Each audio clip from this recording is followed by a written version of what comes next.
Okay, I want to do like a little sound check here, and I just got a little notification that, well, it says countdown to WWE Battleground.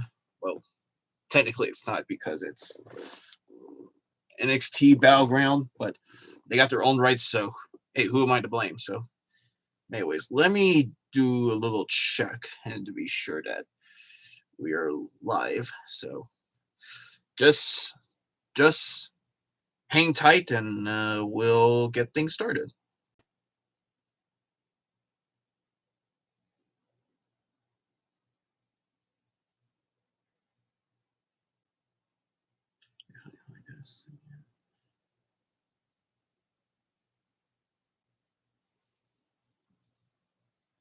Okay, let me check. Actually, let's try this. Okay, let me check. Actually, let's try this. All right, perfect. Now that's live on the live streams, but anyways, yeah. Hello, guys. Welcome to the NXT Battleground live stream and watch along. So make yourself at home, and we'll be just had a little NXT. Where'd it go? Okay, there we go. Let me see. Actually, I don't think it looks good like that. I try to set this up like earlier, and for some reason for some reason I don't like this little white gap here. So let me change something else.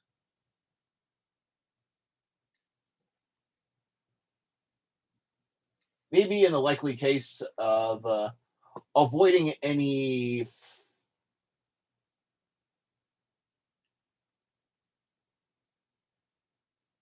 Yeah, I guess to avoid any like copyrights or whatever, I may not show the graphics. Well, actually, maybe some people have, but I guess we can show this a little later. Yeah, it's not a good fit. Let me try to find the Battleground ones because that's essentially the theme of this event. Well, technically, they're hosting the event while I'm hosting as like a third party kind of like things. So, anyways, while I'm searching for this, hello everybody, welcome to the NXT Battleground live stream slash watch along. So make yourself at home, and we'll be getting started in the next. Actually, what the hell? They say an hour? Damn, I don't want to spend here for another hour or so. I mean, for you guys, you want to see this, but the countdown apparently says is going to start around like 5 o'clock. So maybe if I didn't read the memo right, or I don't know, I feel like I didn't prepare for this whatsoever. Well, I did, but because I do know that we come to these sort of things. Okay, for some reason it's not. You know, screw it. I'm just gonna type it. But anyways,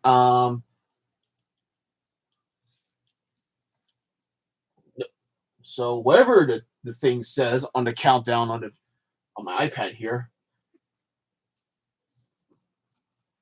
it'll be starting within an hour. But truth to be told, that I don't think it's gonna be. I mean, some people will tune into like around like 4:30, and they'll still be in the countdown.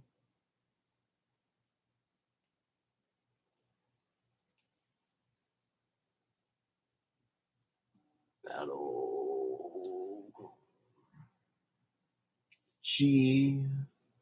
Anyways, while I'm spelling this, I just want to run down my predictions as what's going to happen later on tonight.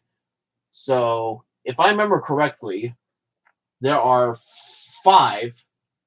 No, not five. There's 6 matches of this event, and I find it to be quite a coincidence that for this event, it's actually taking place on my day yeah, on this very day that I got to graduate, like 5 years ago, and it's really, yeah, I would say that it will always be like the heart of like everything, like part of life. Just to just to wear that cap and gown and have your tassels to be turned around at the other side, and you tell everyone that we actually not we did it, but I did it, and I will always remember that day.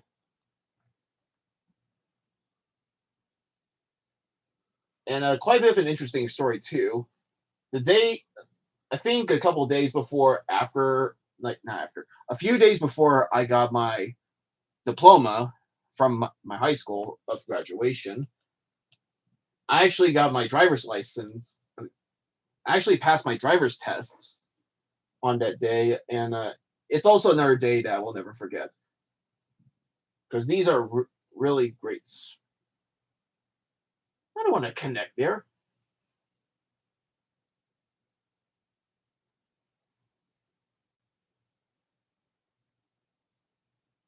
They don't even.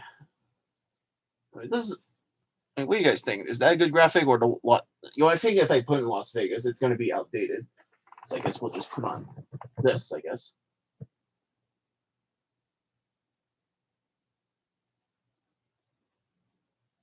Okay, we got a little bit of an advertisement here, which I don't think we'll be paying attention to that.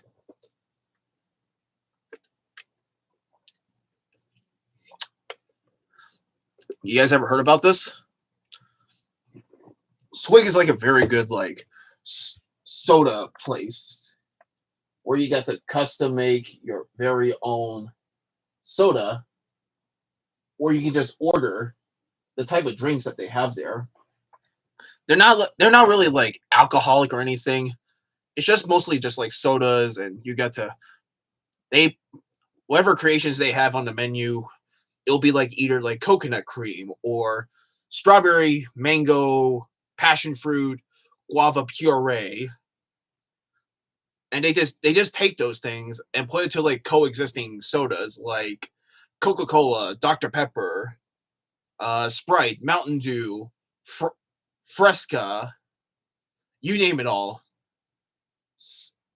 I'm guessing that they just go for like your typical sodas that you find in the market. But yeah, today I have is the endless summer. So mine's is a Mountain Dew, I think, with guava, real lime in there. Yeah, you can see it there. Real lime, and I think there's nothing really much else. But there's like a ton of variety over there. I mean, I loved it when it first debuted in when it first debuted and came over to Vegas. So I may have traveled to this place like at least like 3 or 4 times a week when it first came into the streets. So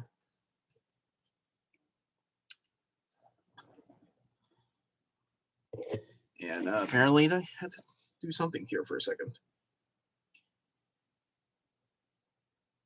You go to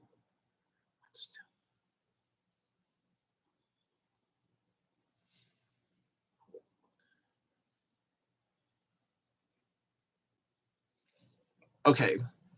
So knowing that this live stream is going to be going on for like quite some time, and likely I don't think it's going to end around like 4:30 or somewhere around that neighborhood. Maybe a likely chance at 5. I'm gonna do a quick errand very quick because my sister has asked me to go get some stuff for her and drop it off at work. So at the at the meantime, guys, I'll be back in just a second. So yeah, we'll stand by for a little bit.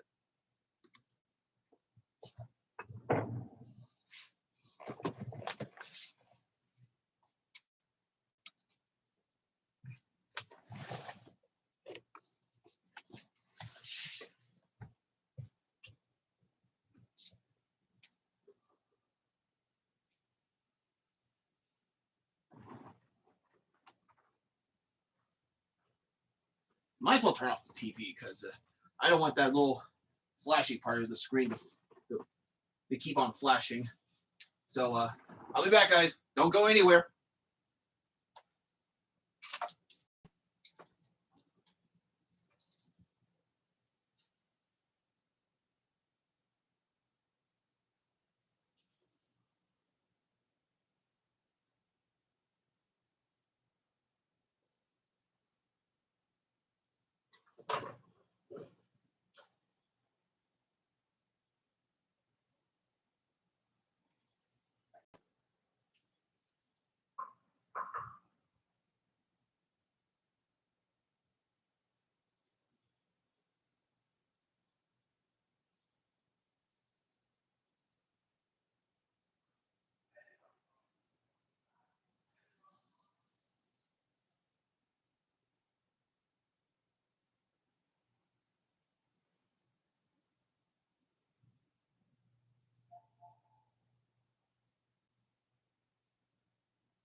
She's still at work.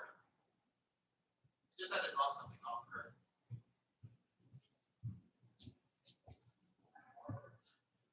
Yeah.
I'll be damned.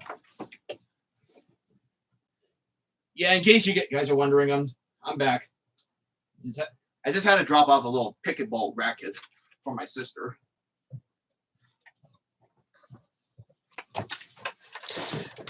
But here I am, and it's not time to end the stream yet because we're barely getting started. And yeah, just like that, it's like under 20, about like 22 minutes, and we're still live. And my iPad is still at a good percentage. Because I feel like whenever we do these sort of live streams, I have to cover the shade so it doesn't give out too much light on this. Because I think maybe like sometime in the future, I want to like basically put like a styrofoam panel around the borders of my window and just block the sunlight. But at the same time though, I need to, whenever I wake up, I need to find out if it's like, if I'm waking up in the morning. But yeah, that will probably be a future project that I might do later. Maybe not later this year, or maybe sometime of the year. But I think that's the thing I'm gonna do. And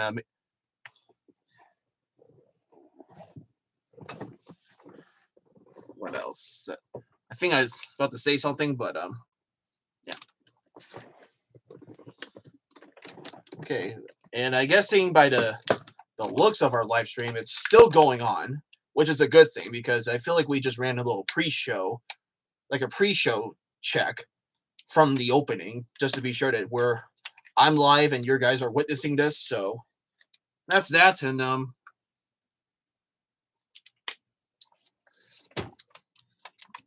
think you guys are gonna see me drinking a lot of. I feel like you guys are gonna see me drinking a lot because every time I do these sort of events, I get a lot of like dry mouth, and I feel like I'm gonna get all these comments on you. I feel like I'm gonna get a lot of comments from both here on YouTube and Twitter saying that I've been drinking so much Prime and so much unhealthy shit for the last couple of streams, which I get it, but this here is for like show promotion. Even though I don't get paid by Prime itself, which is bullshit. But yeah, that's that. Prime is not my sponsor again, which is bullshit. But everything else is good. So yeah, something tells me that this live stream is going to happen around like 5. Actually, yeah, there it is. Showing us Miles. It's giving me Miles Bourne walking in along with no quarter catch crew. And yeah, I ran my predictions like of a couple hours ago. I think it's up. It's up on my channel. So if you guys want to check it out, then be sure to go on my be sure to go to my channel, and it'll be like the first video that I just uploaded like a couple minutes or hours ago, depending on how. I don't even know what I'm saying anymore. But anyways, I made my predictions on what I think is going to go down for NXT Battleground. And I think I say my predictions are its opinion as it is, and whatever I say on that, it's my picks, and anything goes on tonight, I'll be amazed. And if only if I can control myself, because a little bit of water just splashed on my shirt. But yeah, this should be really interesting for tonight. The TNA World Championship is getting defended on an NXT event, which is has been said before, because if you guys remember back at Roadblock, the the TNA Tag Team Championships were defended against Axiom, and Nathan Fraser, as they're going up against Matt and Jeff, the Hardy Boys. And it was quite something. I really enjoyed that. So for the TNA World Championship to be defended on NXT, it really says a lot, because we do see a lot of like TNA champions just making their impressions, making a moment in the WWE event, and I really like how. Yeah, I'm really liking how NXT's most specifically are doing a lot of partnerships with TNA wrestling, and they're continuing to build up to this day, and it's really impressive. But yeah, that's that. Then we have like 4 other championship matches, and one singles match, which is going to be the D'Angelo and Tony D versus Channing Stacks. And yep. So that's that, and yeah, we'll just have a fun time. Fun time looking at the match, and just go from here. And I'll say also, as well, as you probably saw like a couple minutes ago when I left for a couple of minutes, I just dropped off. I just actually just got back dropping off a pickleball racket for my sister, because she's at work, and apparently she's going out with her coworkers after work to play some pickleball somewhere around like in the Henderson area, which I almost thought for a second there'd be a pickleball area around like Road Ranch area. I mean, some of my coworkers, they live there, and they do have a golf. They have a golfing area there. They have a tennis rack. They have a tennis court over there, but I don't know if they have a pickleball racket. And I guess that might be. Actually, do you think? Okay, it must sound like an idiot, but whether or not if pickleball and tennis are the same sport. I mean, it's the same kind of like sport, like gimmick reasons as it is, but this is why I don't really pay attention to like those other kind of sports. Unless if you're Super Bowl. But NFL season is over, so if you want to get my opinions on the draft, then no words. Some of my coworkers say it's really interesting. You have to trade off team players. You have to trade off your coaches to whoever team they want to go. And I feel like I honestly don't feel like I'm gonna be like that football kind of guy. I'm sorry, if y'all are football fans or any like NFL fans. I only pay attention to Super Bowl, but as a whole, not much. I mean, I do know the rulings of like what would what's a likely case that would happen if someone causes like a penalty, if they cause like an intercept, like the little minor things that you have to pay attention if someone does a fault of their own. And I think that's about it. For NBA, I don't even wait. Yeah, NBA, I don't even pay attention to that shit because it's not really much of my sport. If I gotta be honest with you guys, sir. And once again, if I offend any NBA fans, I apologize. But I just basically grew. Yeah, I basically grew up watching mostly professional wrestling and anything that coexists. But yeah, that's pretty much it. So we're still about like 30 minutes away from the actual show, so I figured that you guys should do stuff on your own very quick, and I'll still be here. And when the time comes, then I think I'll let you guys know. So yeah, I mean, I'll just throw in some things while we wait.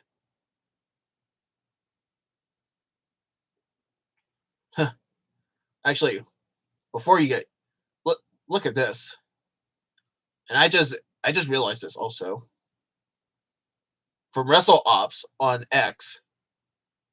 They just put out this post saying that AEW Double or Nothing and NXT Battleground will go head to head tonight.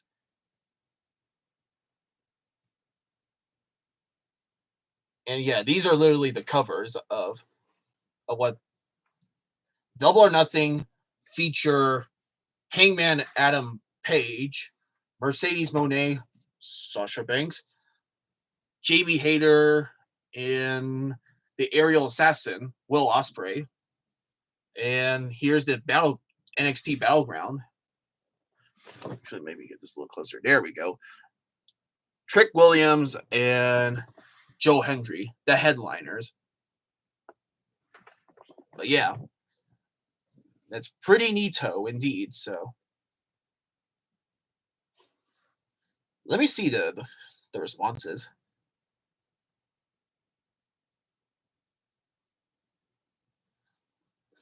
Brandon says if Battleground gets more views than Double or Nothing, then Ospreay and the AEW needs to just STFU and stay in their own lanes.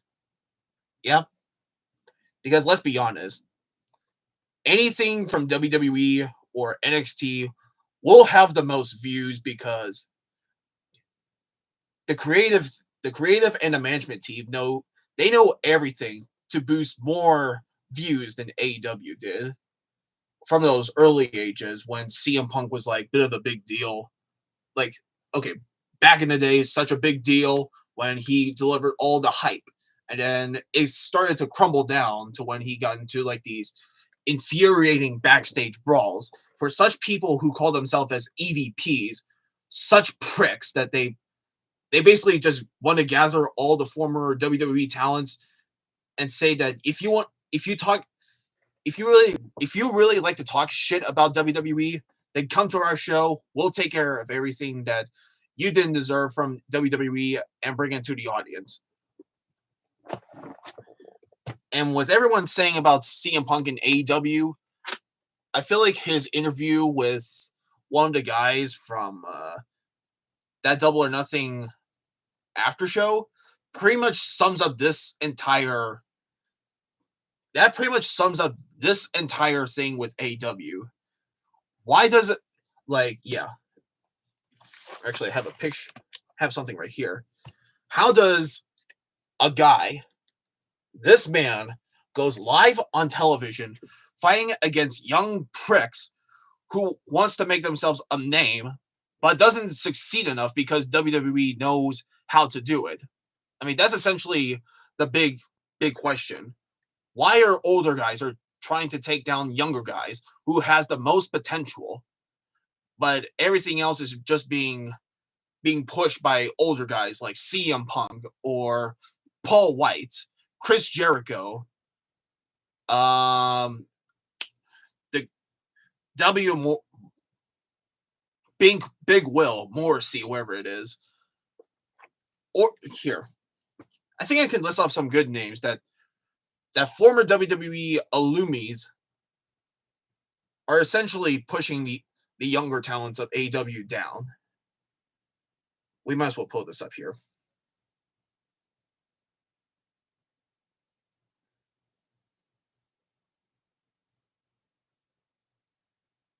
Okay, roster. I think this might be when I'm looking at the roster on my phone, it's going to be pretty small. So I'm just going to list off some names who are formerly from the WWE, and I'm just going to throw a bunch of former WWE names, and it will pretty much sums up to how CM Punk says of him him being embarrassed in public to go up against like a guy like Hangman Adam Page, Jon Moxley. Okay, maybe he's not he's a former WWE superstar known as Dean Ambrose, but he's embarrassed at the fact that he has to work for guys such as EVPs to talk shit on them and play by their rule books. So let's see. Adam Cole, he's an NXT superstar. He doesn't even go to the main roster, because I'll say this too. Any NXT superstars who didn't move up to the main roster, no comment. But let's talk about guys like it's gonna be here. Big Will.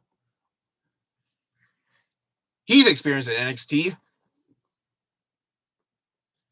And he made his way to WWE, and all of a sudden you're going to take on young guys such as Bishop Khan. Or actually, here's a big one that I just realized this now. Bobby Lashley and Shelton Benjamin. I think they just took down who?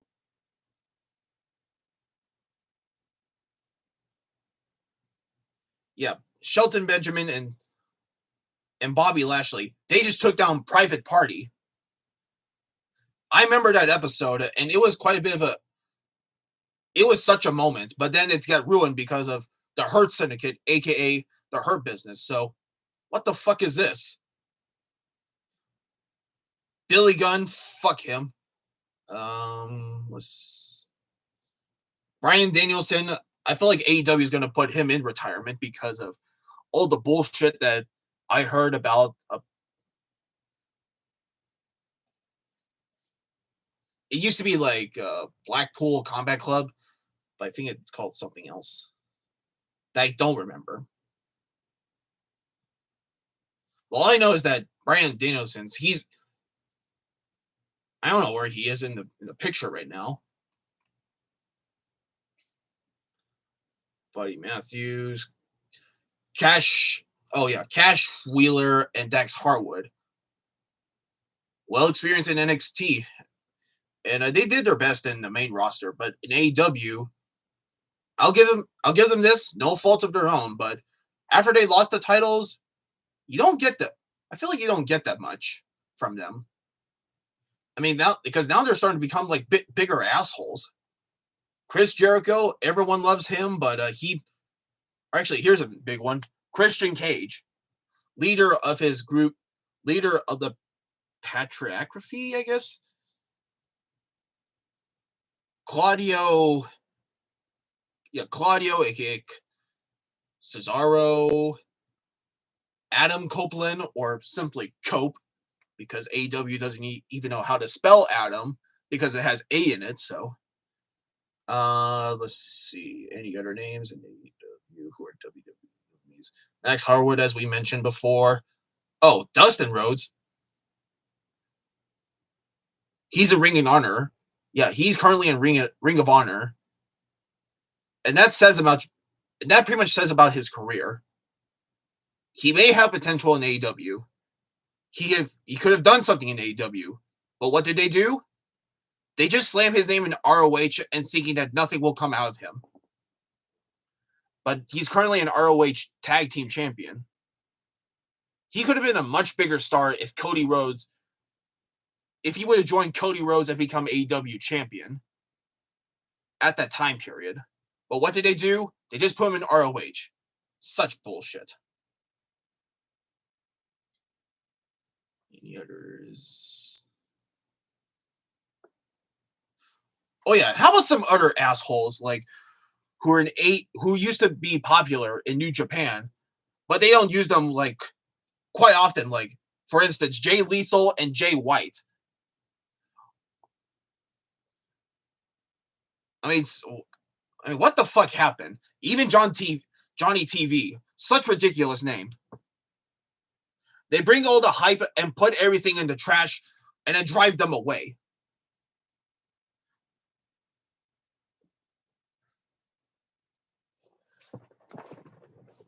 And plus, I feel like that's the whole, just like I mentioned before, it's the whole summary of like how CM Punk says about AEW. It's just a bunch of selfish pricks known as EVPs who wants to hire them because they saw the dissatisfaction that they had with WWE, but now they just seem to forgot this. They realized that he's at the top, but when he got his downfall, he's going to keep going downfall after downfall until he goes to the trash. And then drive him away back to WWE, where he can make more success.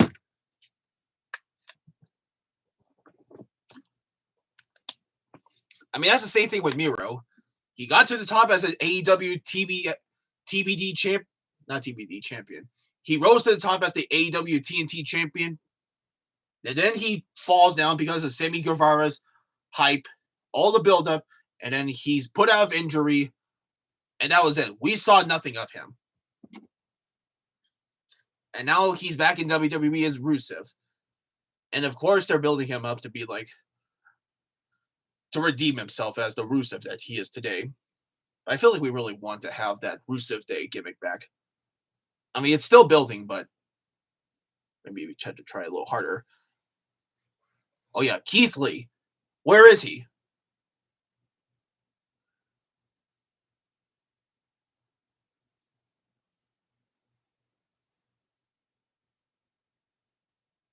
Kyle O'Reilly. Although he's in NXT and never been to the main roster.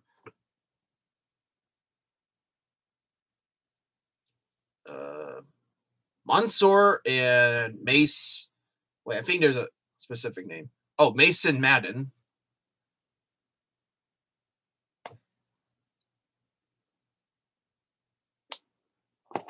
They're still going to suck anyways.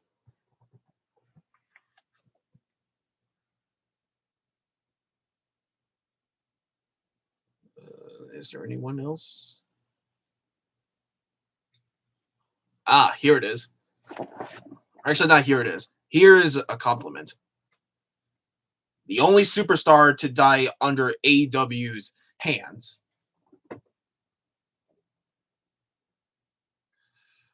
Wow, AEW, you've done so much success. You have one person dying under your show.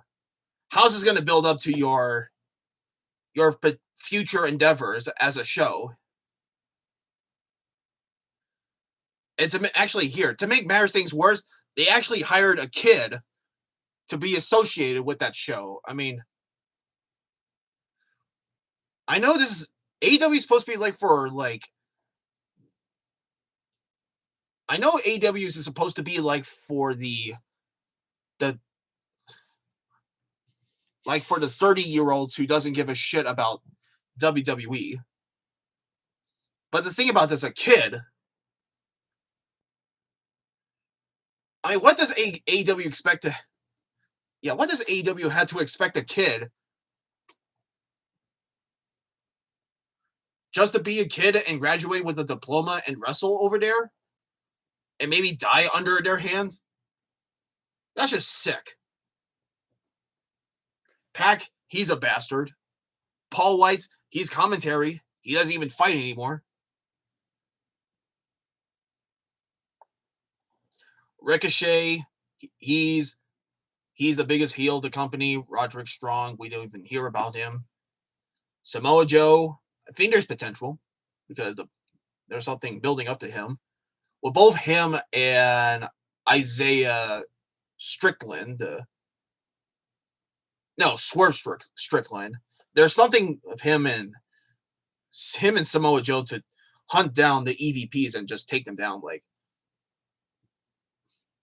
as they should be.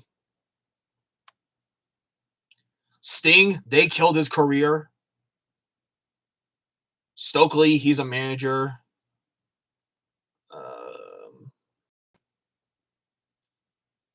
This guy, Toa Liona, I think there's a potential that he'll come up to WWE and be part of as a new member of the Bloodline, even though that Jeff Cobbs, JC Mattel is a new member of the Bloodline, but if he showed up, I guess I have no problem with it. Tony Nese, we don't even hear about him.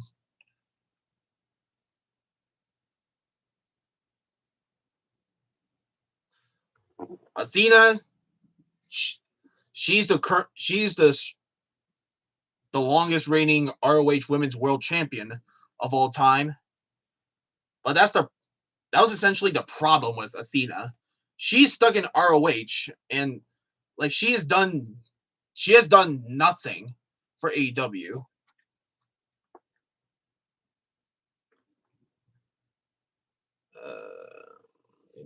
Anybody else?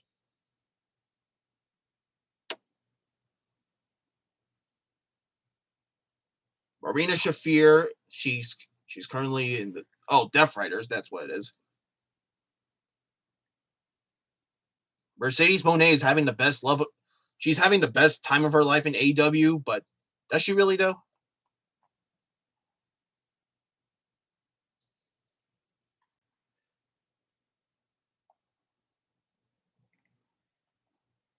Ruby Soho, we don't even hear about her. Soraya, we don't even hear about her. Serena Deebs, we know nothing. We haven't heard anything from her.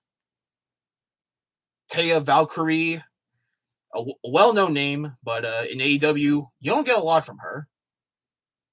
Toni Storm is currently the AEW Women's World Champion, as Timeless, actually, so no faults of her own. So yeah. The former names of WWE and AEW are just simply the worst. They have nothing to showcase in front of young talent in AEW, or even they give it their all or they do nothing. That's what it is with those names under EVPs. And that's just sickening. And I feel like I just went on a rant for about 15 minutes just to expose everybody if they're working under WWE. If any former WWE superstars who work under AEW, they can finally see the realism to what AEW is.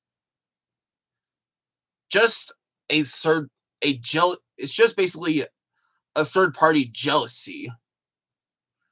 And they want to showcase more under younger talents.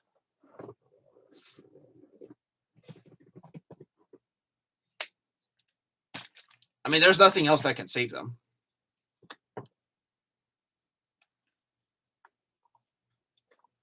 Because I personally know that Matt and Nick Jackson, they're fucking, yeah, I can say that they're fucking jealous.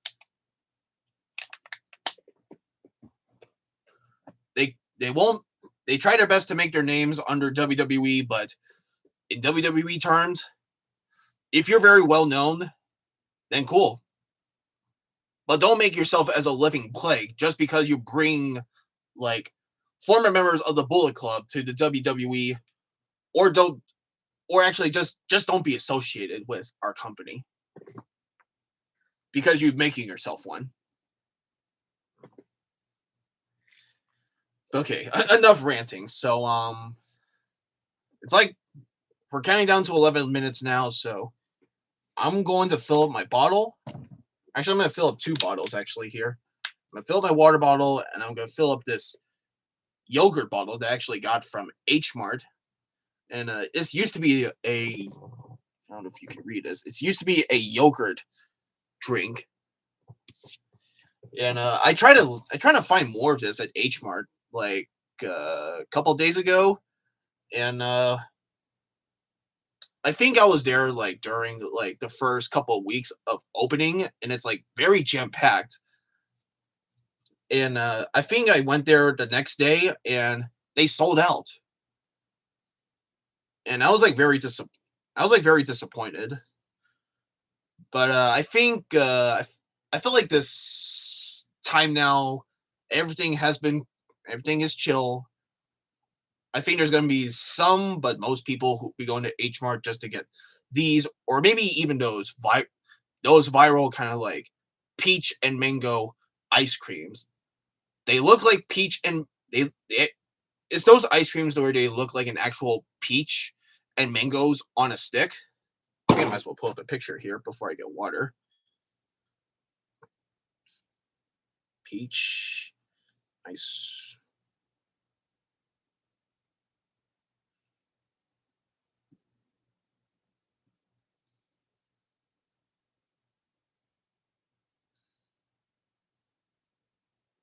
These ones here. It looks like a peach, but when you bite into it, it's actually ice cream. Like here. They do apparently they have it at H Mart, but apparently when I was there, they sold out like instantly. So I guessing you had to keep in track with H Mart to be sure that you get the things there immediately. Like you had to pick it up immediately or have it on hold, because by the time when you go to the store, like if you don't place like a hold on these things, then they're gone. You had to wait for another like week or so, or maybe a month or a year to see these things back in the shelves. And that's kind of a bit of annoying, if I may say so. Well, this is actually cool. Looks like they're running they're running like an NXT promo of the TNA World Championship being defended on NXT Battleground, and they're currently showing like a hype package of all the former TNA wrestlers who used to hold on to that title, including the very man, Joe Hendry. And it's very cool to see like the former guys who hold on to the TNA World title. Because I did see like Bully Ray, I did see AJ Styles. He's apparently narrating this, but I had the video on, not the video. I had the live stream on mute, so that way when we watch this, we can get like the actual like hearings of what the match is going to be. But to see guys like Bully Ray, Drew Galloway, aka Drew McIntyre, Bobby Lashley, AJ Styles, Samoa Joe, and all the former WWE guys, as we mentioned before, because they're also in AEW. That's impressive. But now not AEW. But now Joe Hendry, he has to defend his title against the very popular Whoop That Trick Williams for the TNA World Championship. And I'll say this here: if Trick manages to win that title, I'll be shocked, because he's already a three-time NXT champion, and I feel like he has held enough titles, and he's already established as a main event player. So yeah, I think that's pretty much it for him. But anyways, I'll be right back because I need to fill up some water. So I think under like 5 minutes we should get started. So I'll be back just a second.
Okay, got my water. But I need to run to the bathroom very quick, and I think when the countdown is over, I think the show will start itself. So I'll be back again.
Might as well keep the door open so I can. What the hell?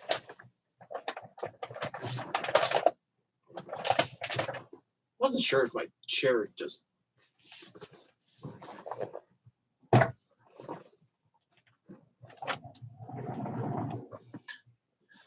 I almost felt like a second that my chair has deflated like this much, and I'm feeling hot in here. Let me see my AC is currently running. It is. Apparently it is, but I guess I'll just turn on my actual AC right here. But this thing is powerful. I think at the same time, though, I think the loud noises from this thing is gonna go off. Like, I don't know if I had this thing on. Okay, maybe it is on. Actually, it's not on auto. All right, there we go, auto. So every time it's gonna constantly go very low and then very medium and high. Might as well point this to the top because if you can see my fan up on my TV there, it's running, but it's not the most powerful fan in the world. So my AC will save the day. But yeah, we're currently 1 minute away from Battleground, and it's going to be one hell of a night. So anyways, to run down my predictions, actually, might as well pull this up on my phone here and put this on Twitter.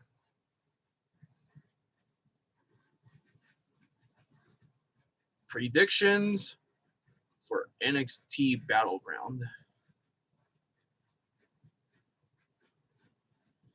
Culling wins.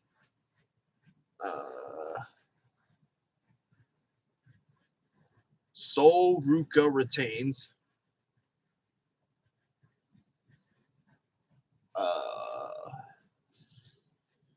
Tony D wins.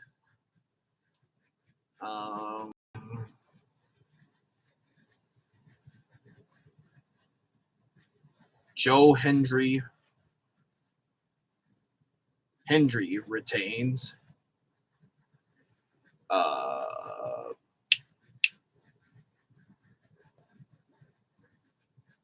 Stephanie retains. And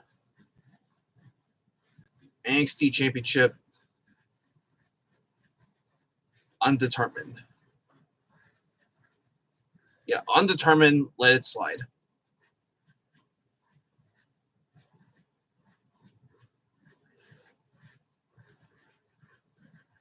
And that's basically it for my predictions.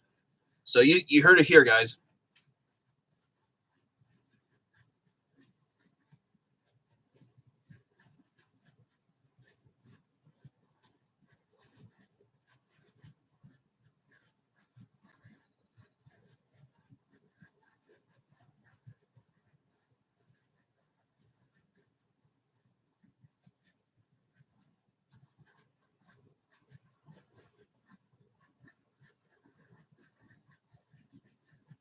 Okay.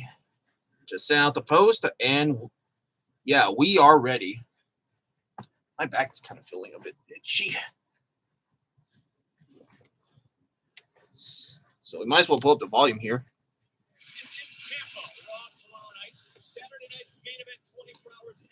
NXT Battleground is live in Tampa Bay, Florida. Tampa, Florida, aka the birthplace of NXT. Because not only did it take place in Tampa Bay, but it's also, I think in Full Sail, that's where it actually was. Unless if I'm not mistaken. But yeah, it's gonna be a fun time today. And thankfully for this live stream also, it's not gonna be, we won't be distracted with many things around here. Like I don't have to pick up my sister because she's going to a pickleball event. Like she's going to play for pickleball with her coworkers like after work. So I'm just pretty much going to be chilling here with you guys. And if anything, I think when in some certainties where if we were into like a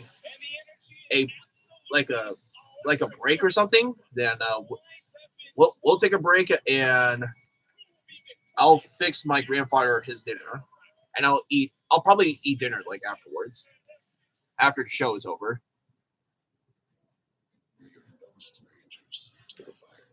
Okay, I guess they're running the intro as well, so might as well.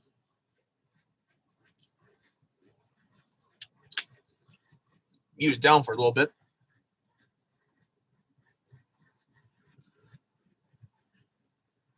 Yeah, this is going to be very fun. For sure. Because I feel like it's the thing with NXT, whenever we do these sort of live streams, it's always going to be much more exciting to watch. Because I say both WWE and NXT, they have been great with their promoting like live events. They put on one hell of a show, and they just know what to do in terms of how to utilize their superstars and all those other kind of things. Need to scratch my back with this. Just so you guys know, it's not made out of metal. It's just wood. So here. No, that's not. Yeah, that's basically wood. So I'm just using this as a back scratcher. Yeah.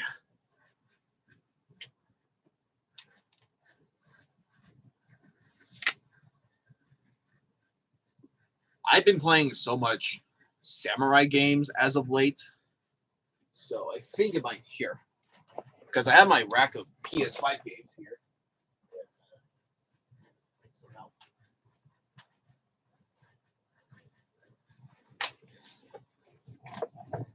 Like these are some of the games that I played. Ghost of Tsushima, really, really good game actually. I can't wait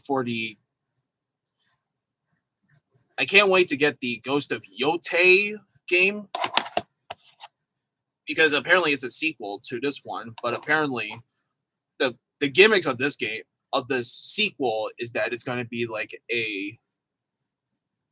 it's like a female Ronin, then Rise of the Ronin.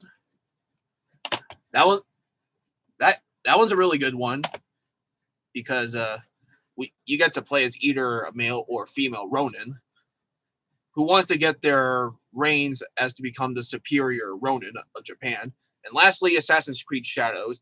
I personally love this so much, because not only because I'm oh, okay, it looks like we're about to get started, but I'll get to this a little bit later. But we're getting started with the NXT Women's North American Championship. It's for the NXT Women's North American Championship. Look at Soul. She is. Introducing first, accompanied by Soria from Honolulu, Hawaii. She is the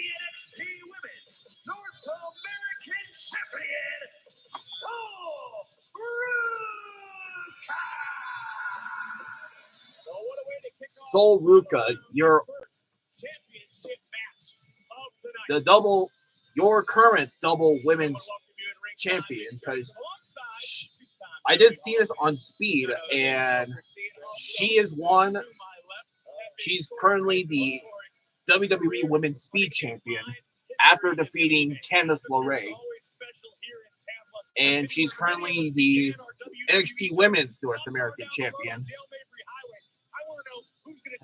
And I feel like this match is going to be very exciting. So,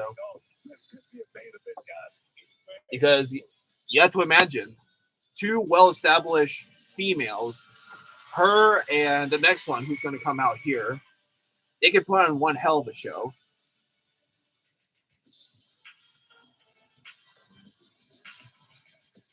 Oh, she's repping.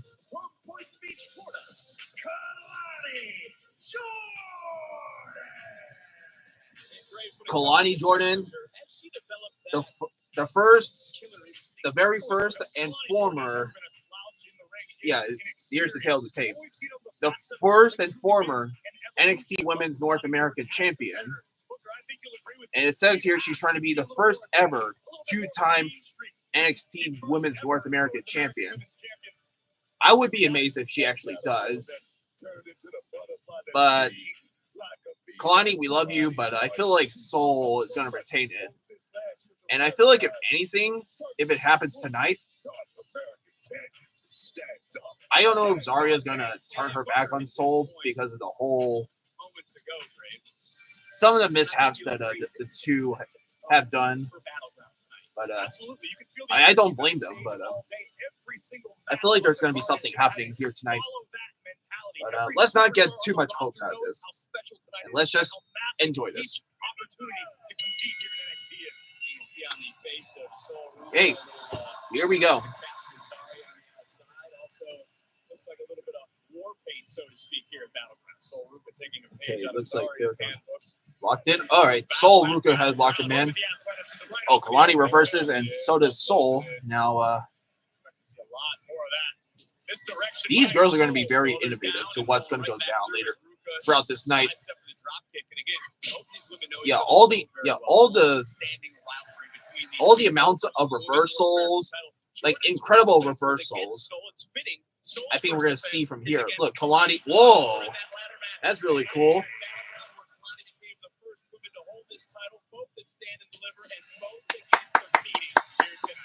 They're so good. You can't deny it. They're all so good. They're doing it. They're besties. Look, even the referee acknowledges. They're like, okay, handshake. Let's get this match underway. And Sol's taking such a good advantage, and Sol now pressing Kalani like a surfboard. And Sol go for a super. Nope, trying to go for a super kick. And Kalani with the forearm punches. That's what we need to see out of Jordan. Is that killer instinct you both were talking about? No. Looks like Sol has now catch Kalani with her submission move. Now does Kalani tap? She's very close to the ring. Unless if Sol's gonna push it further, like push her legs further to a little roll up there. And they continue. Woo! There it is. Super kick by Sol Ruka. And now Sol hoisting Kalani up, holding it for a couple seconds. Do they drop? There it is. A little drop. Wow. Goes for her hookup, hooks the leg. Oh, now Kalani. Sol again. Hooks. And now Kalani again. With her hookup. Now it looks like Kalani now. Looks like she's going to try to do this.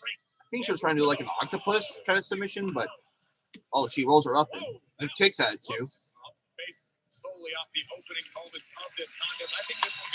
That was very good. Very innovative.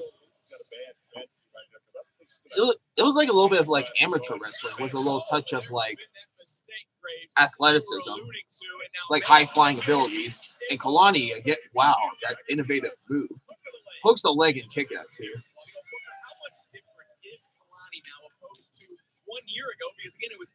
All right, now Kalani now taking full advantage, trying to hoist Soul for a suplex there, but looks like Soul's going to do a suplex, but now Kalani takes her to the corner. And Kalani with a suplex hook up, and Soul kicks out. It looks like I feel like it's me. Yeah, maybe it's me, but I think Kalani is a bit more focused to winning back her champion. Yeah, winning back her first championship. She can become a two-time champion at this young age. Look at this innovative. Whoa, that was good. And now hook up, kicks at it too again. I feel like maybe it's just. I feel like we kind of sensed this with Kalani and some others who participated in the women's breakout tournament, but I feel like if anything with the winners, they don't do much. I guess the winners, they don't really accomplish that much. And they sort of left like the other like participants of the breakout tournament to win. To have the biggest win of their life and have the big moments aside from the winners. I think that's might be some sort of curse that I think a lot of NXT fans will notice. And Sol Ruka, she must do something to avoid Kalani's innovative moves or the submissions that we just saw here. There goes Sol. Never mind. Okay, what the hell is Kalani doing on the top rope? She's on the top corner. Whoa, what is this? Whoa! That was crazy. A top rope face breaker. Let's see the replay there. That almost busted. Got a little shot there, but it looks like that Soul may have busted her ass there, and the crowd is already chanting, "This is awesome." This is what I expected. For this to be a kickoff match is insane. Because I feel like we've seen these kind of matches before where Soul and Kalani wrestled each other, and they always put up the best innovative moves. And that says a lot. Now it looks like Kalani on the edge of the ring. It looks like Soul trying to fight. Looks like Kalani. With Zarya on one side of the corner, something tells me that this is not going to turn out very well. Looks like Kalani's trying to do a suplex on the edge of the ring. Forearm punch by Soul. Kalani. Kalani with a super kick? No. Low kick to Soul. And Soul's out of ringside. And now looks like Kalani's going to do something here. From the middle rope. Backflip. On top of Soul. I should say middle rope senton outside the ring. A little something from 2K that you could imagine. It looks like Kalani and Zarya just had a little moment there. Now Kalani to the top rope. Tries to do something with Soul. Maybe like a Hurricane Rana, but nope. It's like, there's like so many things. Yeah, Vic Joseph says it. It's almost like a backstabber, like an innovative back neck stabber. And now Sol Ruka with an amazing move there.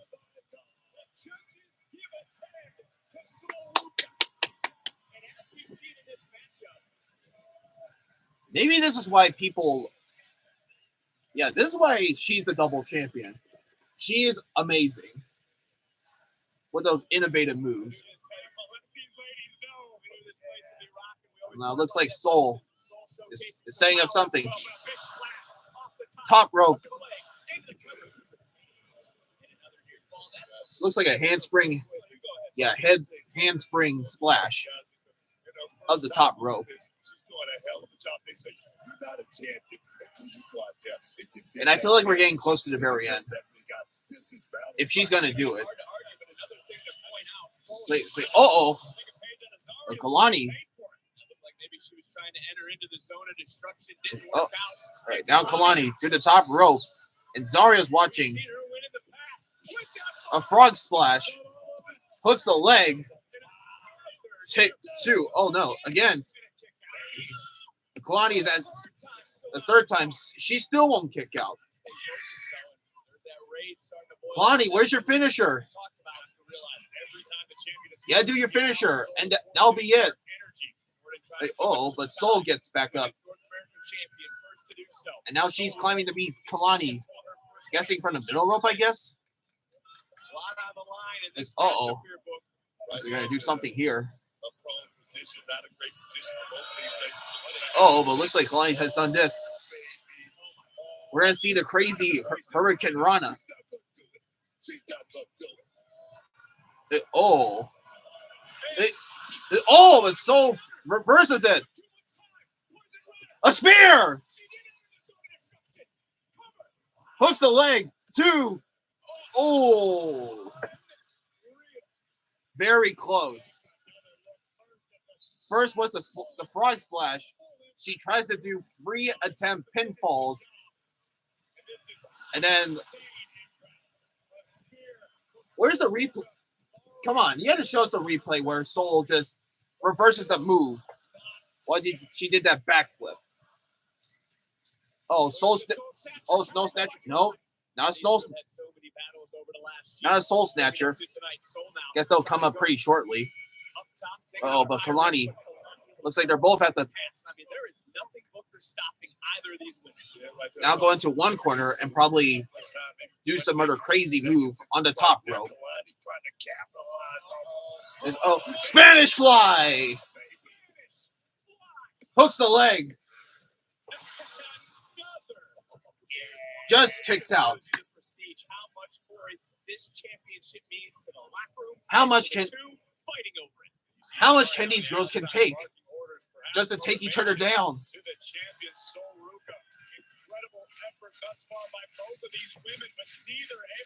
And you can hear the crowd is very electric here. And now Kalani's up, trying to take full advantage of this. Taking out Soul. And Soul just kicks Kalani. Kalani with the forearm punch. And Soul with the back elbow. Kalani with the forearm. And Soul with the slap to the chest. Kalani with the forearms. And Soul with the super kick. I think she's in position here. Nope. I thought we were going to see Snow Snatcher, but Kalani is... and Zarya helped out. Looks like Zarya helped out Soul, but... son of a bitch. He just kicked out... The referee just kicked out Zarya. But Kalani from the background, now just taking down Soul.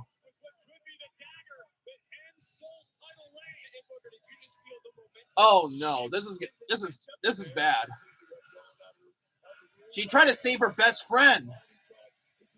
But Soul Snatcher? No. Well, looks like Kalani. Now Kalani and Soul at the middle ropes on the corner.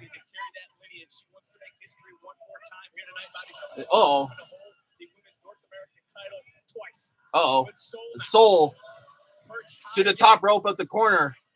Is she gonna set up here? Soul Snatcher! That's it.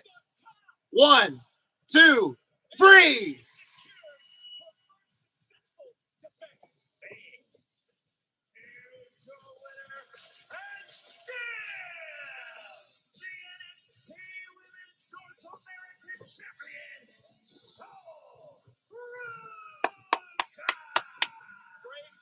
Yeah, I had to give the claps too.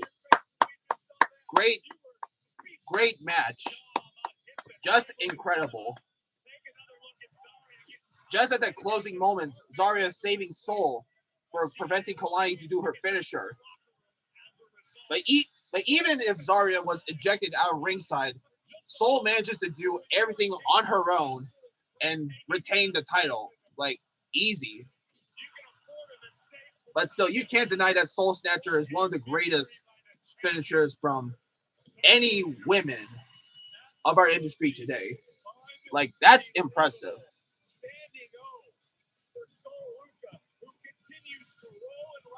And she continues to reign as the NXT Women's North American Champion.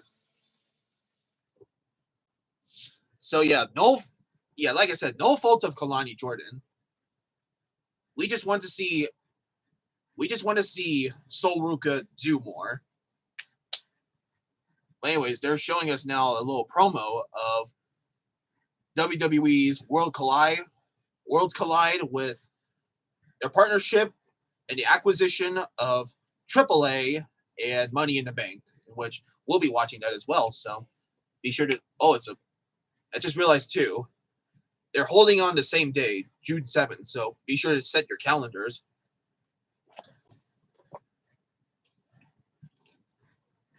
And I guess at the meantime, I'm going to fix my grandfather his dinner. So I'll be back.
Okay, I'm back.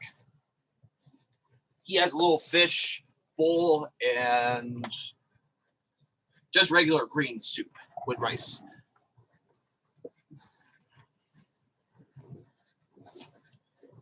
Oh, actually, speaking of him, I need to do this while I'm eating pizza.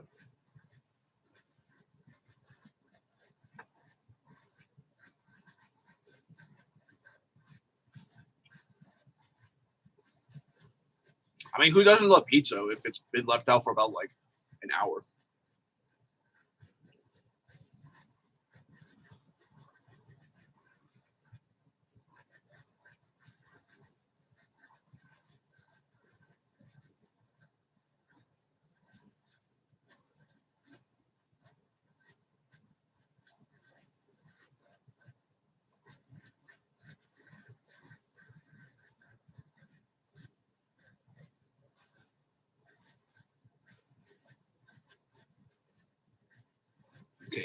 Just had to log him in, and that's that. So actually, I want to tell you this, guys. Interesting for today. I actually got Papa John's pizza today, and quite a bit of an interesting story here. When I first made the online order, I didn't. That's why you had to be careful to when you actually. It's one of those things where you had to be very careful to when you make orders, because the first time I placed my order for Papa John's today, I didn't pay attention to this, but I somehow put I put on the dates for my lunch order of Papa John's for. I was supposed to have it for like today, but for some reason the date says that I put it on for. Wait, what is Mike Santana doing here? Wait, let's take a listen. But listen, I've made it very clear that I'm coming after the TNA World title. So I'm here to watch Joe and Trick throw hands against each other. And to the WWE universe that don't know who I am, I'm a loud and proud Boricua from the Bronx, New York, baby. I don't mix words. And keeping it a buck has been ingrained in me since day one. So I'm going to keep it plain and simple for you. I'm here because I want the winner of tonight's match. I want who's walking out TNA World Champ. With another TNA wrestler where they don't belong. You know, it's bad enough we got Joe Hendry here stealing the main event spotlight tonight. Now we got Santana here demanding things. You know, I'm getting real sick and tired of all I'm these just paying attention to what's happening in the background. Charlie, you don't know me. I'm here cutting into my Best acting. time, calling me an outsider. But no one cares about the women in the background. All they care about is Mike Santana. He's claiming that he's going to watch the. I don't see no problem. I see an opportunity. He's going to watch the TNA World Championship and see who comes out as the winner. I know for sure that yeah, I know for sure that Joe Hendry's going to win it. Like keep his title, and Mike Santana, he's going to see him for a world championship opportunity. But that's major. Mike Santana at Battleground. If he makes his debut under NXT, then I'll be impressed.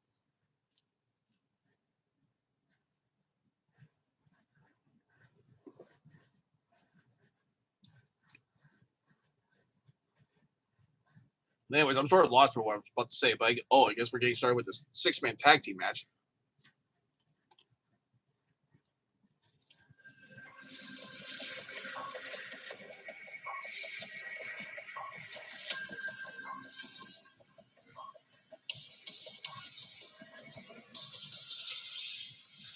You do have to admit that the calling has one of the most chilling entrances of NXT. It's a 6-man tag team match scheduled for one fall.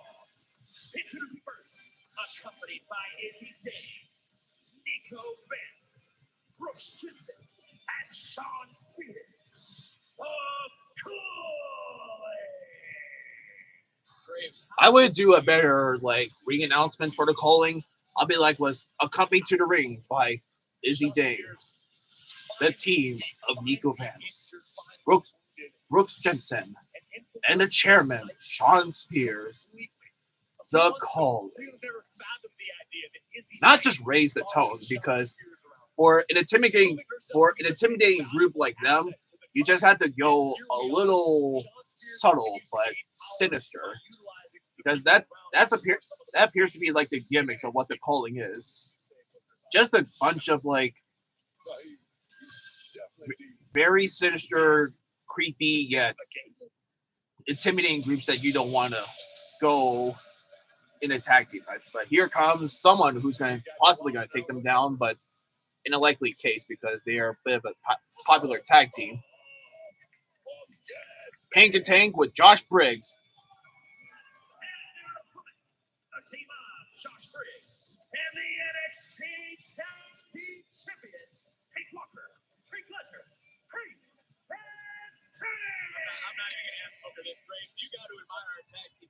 I did mention this in the opening of when I first of this live stream, and I did mention the fact that Josh Briggs and Brooks Jensen, they used to be a former tag team under like 2.0 era, but ever since that they split off,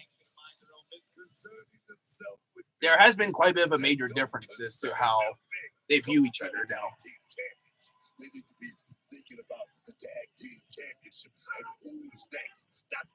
But now they come to this. But yeah, you do have to admit, Hank and Tank, they're like the most popular teams in NXT right now. Aside from the former Nathan Fraser and Axiom, the better team of NXT, or actually maybe throughout like tag team wrestling. Anyways, Josh Briggs and Nico Vance are starting things off, and Josh Briggs with the big speed to take down Nico Vance easily. But honestly, when I first saw the debuting of like the formation of the calling, I know one of the guys was Brooks Jensen when he aligned himself with Shawn Spears. But when I heard about this guy named Nico Vance, I'm like, who? But at the same time, though, I had to be reminded that WWE is using they're using PC athletes now instead of hiring like former indies wrestlers. But let's get a replay because I talked over this insane moment with Hank and Tank doing a tope suicida and Josh Briggs coming from the edge of the ring and does a little dive bomb on the Nico Vance. So yeah, getting back to the whole PC athletes, they're using guys like Nico Vance, Osiris Griffin, Cutler James. Ow! That's gotta hurt. Nico Vance just slamming Hank Walker on like a very metal part of the ow! Yeah, that's gotta hurt. Slamming him on the metal part of the LED post. That's gotta hurt. But anyways, getting back to the PC athletes, guys, they're using guys like Brooks Jensen from the early ages, Nico Vance, Cutler James, technically Saquon Sugars, but guys like Osiris Griffin, Cutler James, and all those other PC athletes, they're trying to utilize more of the PC athletes than indies wrestlers, which back then in WWE and NXT, they would acquire such big names that neither company like AEW would ever have. And I guarantee you to when they acquire names like Julia, Stephanie Bakure, Zarya, or Motor City Machine Guns, or Dragon Lee, or those guys who are currently in WWE right now, and even Joe Hendry, I want to bet that they're pissed that they couldn't get them because they settled a deal.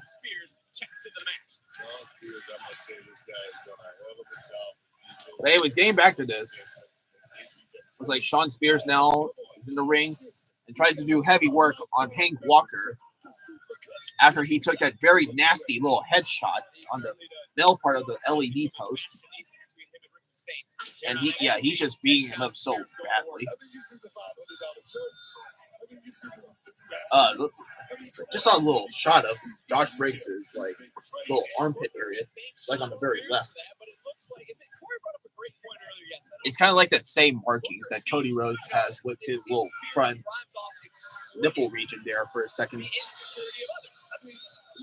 But looks like Hank has now broken up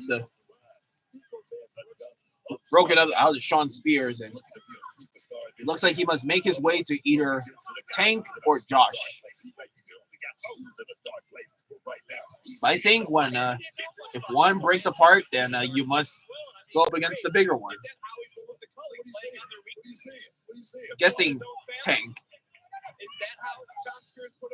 Oh, but Hank now reverses to avoid Brooks Jensen's move. But here comes Tank. Hank's gonna reach for Tank. There we go. It's bulldoze time. I'm gonna say that now. Whenever Tank enters in, he's like, "Here comes the machinery, the bulldozer, the guy known as Tank Ledger, who could take down guys like instantly. Even for one gorilla, he couldn't even stand with Tank. I mean, one gorilla versus 100 wrestlers, who would win? I say 100 wrestlers would, because one gorilla, you don't mess with those critters, but I think 100 wrestlers would, because they can use all their crazy wrestling moves and just beat the poor critter to its ground. A Tank is Tank is on fire, and now Josh Briggs comes in to save the match, and it looks like Hank and Tank going to the middle rope, trying to do a little middle rope move here.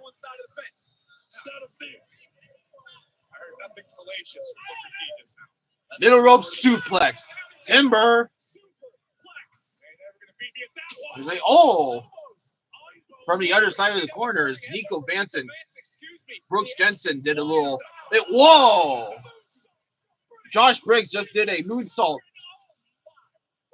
Almost got a successful free pinfall count, but Nico and Brooke just came in and just stopped it all.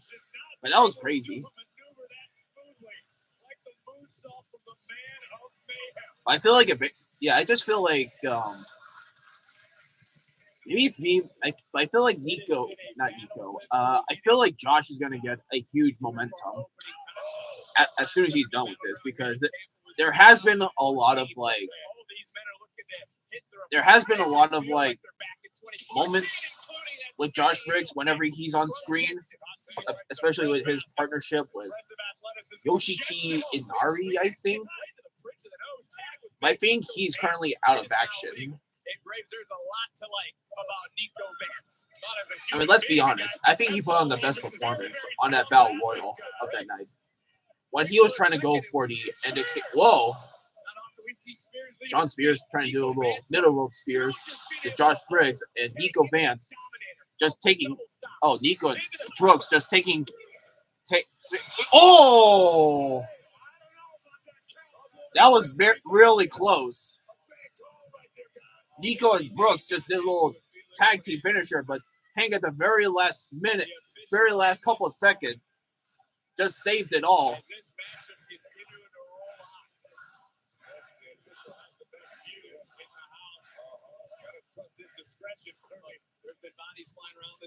Anyways,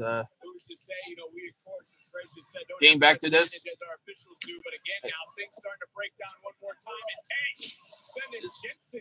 Everything is now full. Everything has gone through full monstrosity. Tank and Brooks send each other outside the ring.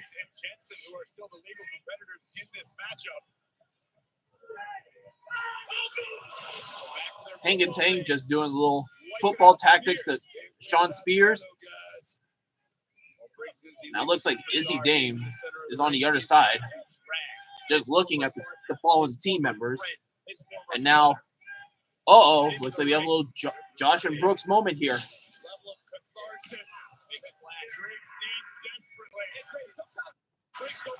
A little censorship there, but it looks like Josh is going. Looks like Josh is going to go in complete beast mode.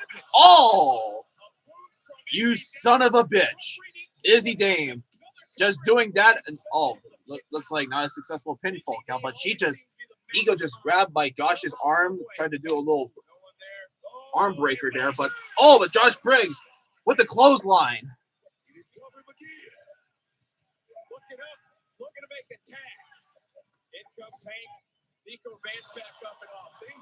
Uh-oh, Hank just took off the t-shirt, and I think you know what that means. And so does Tank. He takes off his t-shirt. Honk, honk. Collider, and now the tag team finisher. Guess called High Impact. Hooks the leg, and that's it. They win.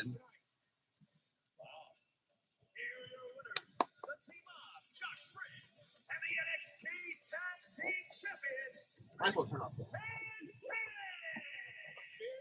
Very impressive with Hank and Tank and Josh Briggs. I would have expected the Calling to win, but I guess whoever has more fandom, like Hank and Tank with the honk honks, I think this says a lot to have Josh Briggs to have a push, especially with this. That's incredible. And is going to be thinking about now. What? Yeah, what a moment. After what just happened here tonight at Battleground. Uh-oh, but looks like the Calling is not done yet. The Calling is, they're really upset with that massive loss, and now they're just taking down Hank, Tank, and Josh. Oh, but looks like Sean Spears, he's telling Izzy Dame to call in the chair. Yeah. Yeah, what? Wait, who's on the other side? Oh! It's Yoshiki! Oh, Inamura. Maybe that's why he's been out of action. No, oh yeah, he was ambushed. And now the number advantage has been increased.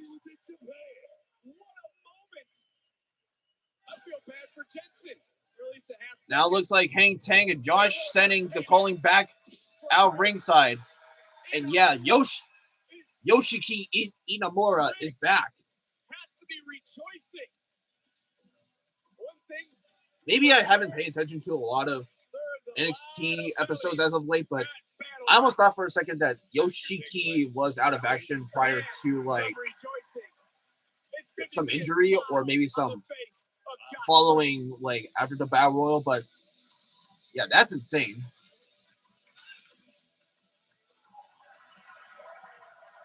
Two big names of NXT, two big names of tag teams unified together. But anyways, we have a little interview with Ethan Page. Championship match on Tuesday against Ricky Saints. Can you explain to us? I really don't care what questions you ask.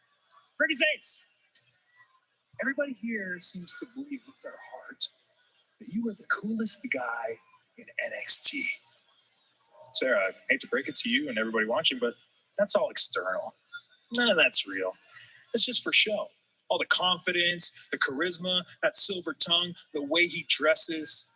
Yeah. Because on the inside, Ricky Saints, one of the most insecure human beings I have ever met. I mean, how else do you explain making such poor decisions? I mean, he's a revolution. Why? Because you got And he's trying to make a bit, statement. challenged a little bit, put in a corner, Ricky. And now here we are on Tuesday. Ethan Page gets a shot at the North American Championship. Ricky, you have followed every single footstep I have taken for the last 3 months. Honestly, I feel like that's an insult as well. That Ethan is on. Oh, When I become boss, Ava's on. the new North American champion. So please, Ava, the have general my manager, side is there. bets ready. Well, we'll see. But Ethan, what I actually came here to tell you is that because of the mess you and Ricky created, you two are actually going to kick off the show on Tuesday. Oh, no. This is actually fantastic because the longer this goes, I promise you, the worse it's going to get for Ricky. Ethan, stop talking. I wasn't done. What I was going to continue saying was that whoever wins the North American title match on Tuesday will defend it on Saturday, June 7th at Worlds Collide. Good luck. Oh, okay. I did hear a little bit that those both yeah, that both him and Ricky Sainz are going to defend their title at the very first. Yeah, at the very start to when NXT kicks off the episode. That's what I basically heard, but then I heard something else like whoever wins like the Battle Royal for the NXT North American Championship will get their opportunity and face whoever wins the NXT North American Championship at Worlds Collide.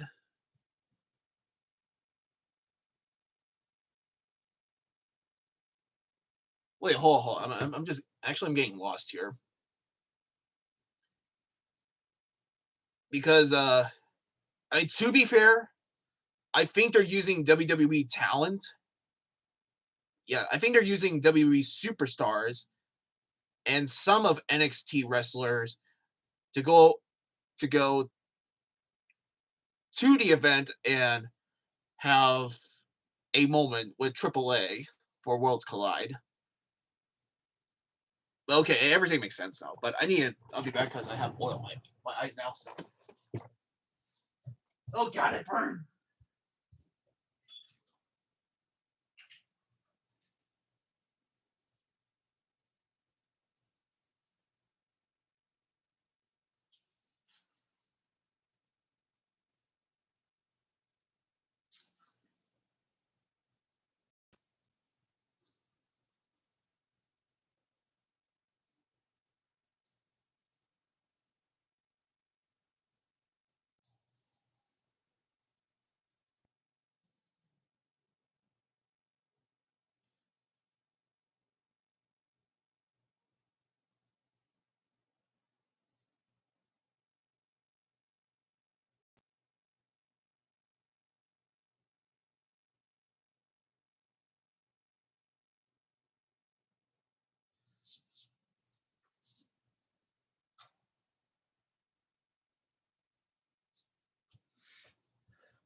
All right, my eyes are working again. Anyways, I was gonna say something about the Papa John story that I tried to talk about before the 6-man tag team match started, but getting to that, I actually made the order today, and I thought it was good. When I first made it, the order somehow says that it's gonna be made and be ready for tomorrow.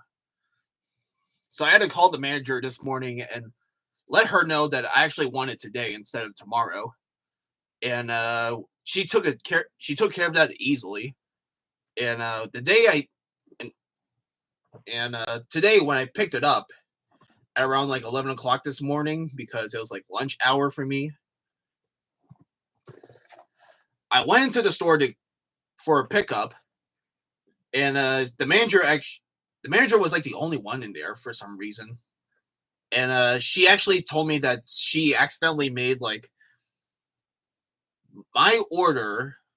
Like this is a little bit confusing, but she somehow made my original order, but she didn't read my description of what kind of cut I want because I want those square cuts. And the original one had like regular kind of like triangular cuts. And she says that she made me a new one with the cuts I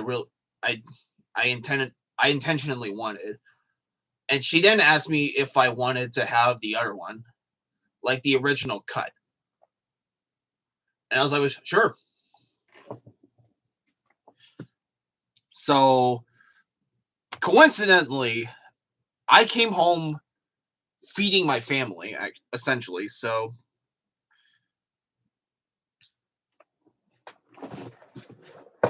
and with that extra box of pizza, I mean, I was trying to go.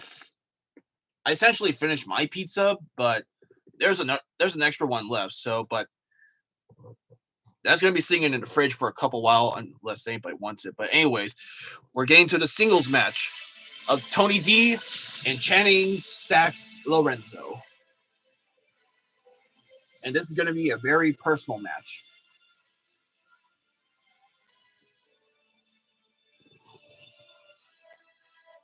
Tony D is the original NXT 2.0 survivor. Introducing first from Chicago, Illinois, weighing in at 240 pounds, the dawn of NXT, Tony D'Angelo. Looks like Tony D is more focused to possibly take down his former friend and now bitter enemy of the D'Angelo family. It was quite a bit of a shocking moment when Channing betrayed Tony at Stand Deliver, and actually, as of right now, that live stream, that video has been blocked because there were some parts where they claimed that feature like countdowns and the event itself. And what I did was I'm gonna submit like a claim for me to trim down some parts of the video, so it'd probably be accessible for you guys to watch. But anyways, getting to this, here comes Stax, and he got the smoke. From Albany, New York, weighing in at 206 pounds, the Underboss, Channing Stax Lorenzo. Just saw him step on and over the D'Angelo family crest. Yeah, we just saw it earlier. He did step over on the D'Angelo's jacket, or I should say his former jacket, because he's now his own underboss, and guessing he won't be playing any games when he meets Tony in that ring. But Adriana, I think you may be watching backstage, but if anything, if you could hook me up to be part of your family, or just to be part of NXT as a whole, I'll be glad to join you guys. I may not be a professional wrestler, but I can be professional. I can be professional enough to cover all of this and give you as much information of how you can take down certain wrestlers. So maybe like a ringside manager, I could probably do that. I know for sure that I won't be such like an authority figure. But now the two are now in the ring, and this is gonna be very personal. Or maybe, I don't know. This might be a showstopper. I mean, with every matches, you had to have at least one match to steal the show. Anyways, Tony D now going to work. Just taking down Channing's. There he goes, Tony. Just beating him down. All right, there he goes, Tony with the clothesline. And sending Channing out at ringside.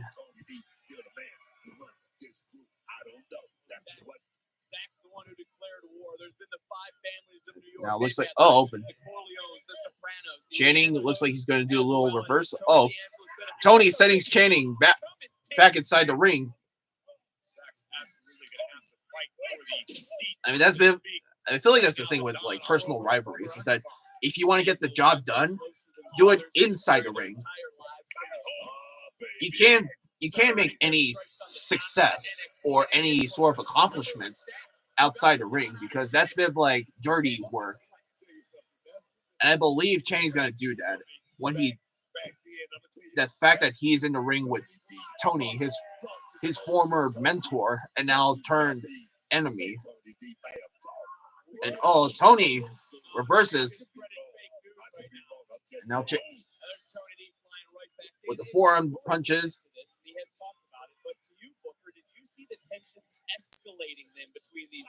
I'm actually sort of surprised that Lucas Crucifino and Adriana Rizzo are not with him, because if they were out there, then it would set like a perfect cinematic like match, just supporting for Tony D.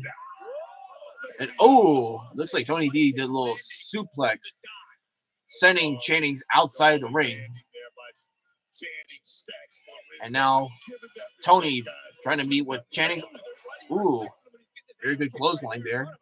The Don came to fight in this matchup. It looks like Tony sending. Oh, it looks like I almost thought for a second he's sending to the ring, but Channing somehow hurt himself on the edge of the ring and now onto the LED barricade. Don was making his way to the ring. How difficult do you think it's going to be for him to keep his composure? He's pretty composed right now. No, I think Tony understood it. You, like I said before, you can't finish the job outside the ring. You had to get it done like inside the ring. And he's trying to teach him a lesson. Almost had, it looks like Tony almost had a little censorship there. Oh, but Channing just sending Tony onto the steel steps. And Tony is now hurt. Just hitting on the core. And, ow! Channing with a drop kick. With the Channing on the back of those steel steps. Let's get a replay there. Actually, that sort of kind of hurts. He's about taking over this and taking it to another level. I like that. The referee is now counting. He's at the 5. Lorenzo for making impulsive decisions like the brawl with Darkstone. Said that he didn't consult the Don. Bring it back to the ring. There you go. Now Chang's about to enter back in the ring. That's what he said he saw. If you want to maintain any sort of control in this industry, I want to bet that someone in the comments are gonna make jokes that Channing Stacks looks like a whiter version of LeBron James. No, actually not LeBron James. Shit, the guy from the 49ers.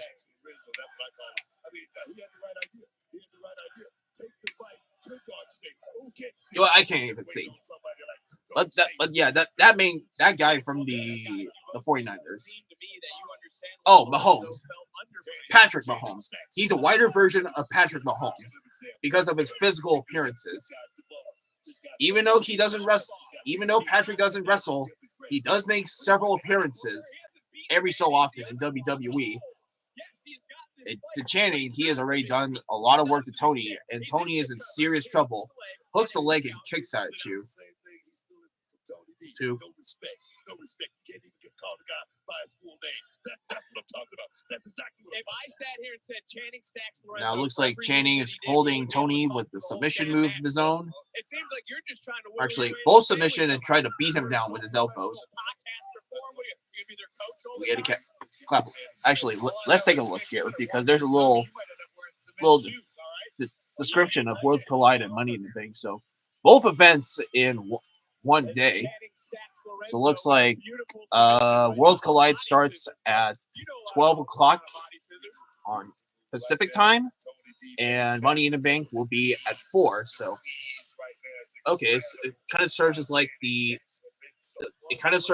that Stay and Deliver and WrestleMania kind of like days. You focus on one thing and then you go to the other.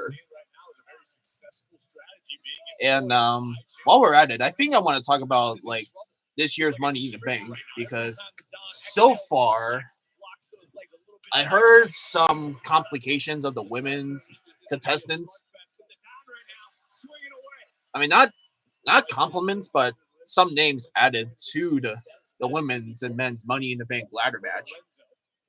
Like for instance, Julia, Roxanne, and I think Alexa Bliss. So I think not a bad selection so far. Actually, which is kind of weird because Julia and Roxanne, they were a tag team on Raw, but then they splintered off and they're now in 2 different brands. And now they're fighting each other in this ladder match. Yeah, kind of weird. And I also heard that LA Knight just won and enters his name to be part of the ladder match.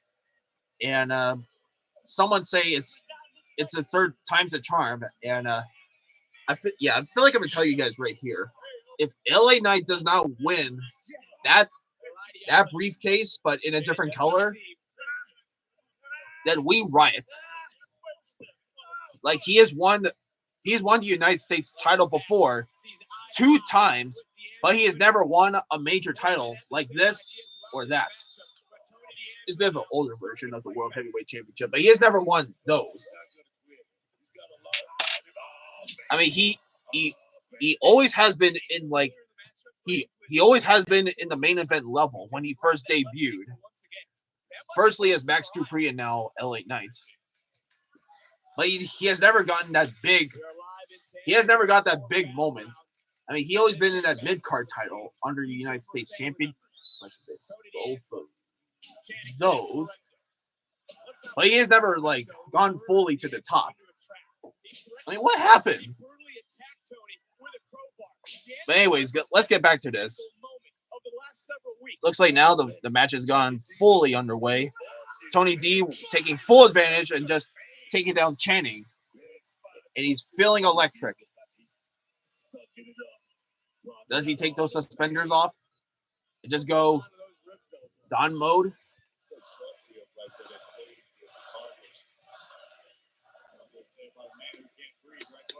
But anyways, Tony's going for it. Stacks tried this earlier. And Tony D'Angelo. Boom, boom. Going for the core shots. 8, 9, 10. 10 successful core shots by Tony. All he needs to do now is just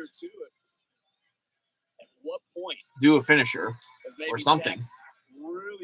I feel like with this match is sort of it's like that sort of dad versus son match that we never wanted to see.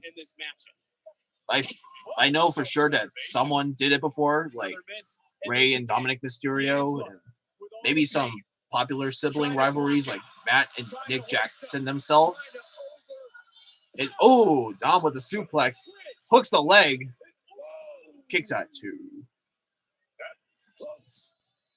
So close. Gotta be disheartening for Tony D'Angelo to fight through the pain to summon all the Tony needs to. I feel like this is the moment where Tony needs to excel and just get this over with. It's like one of those like dad and son moments that we were expecting, but Channing looks like he caught him with the looks like a triangle hold.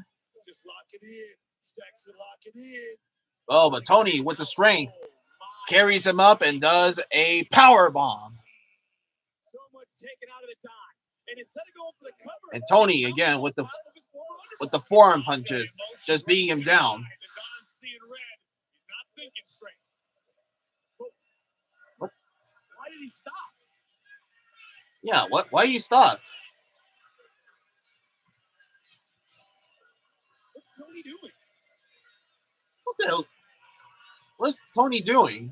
He's just... Is he realizing...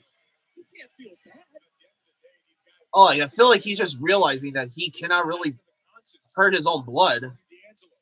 I mean, especially for someone who built it, the family.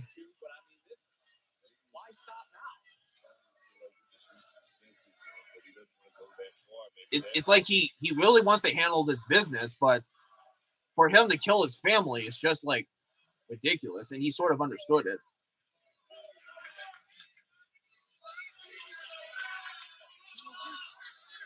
I mean, Gia's case, so or nothing. You either give it all or you just do nothing whatsoever. But Jennings now takes full advantage and tries to.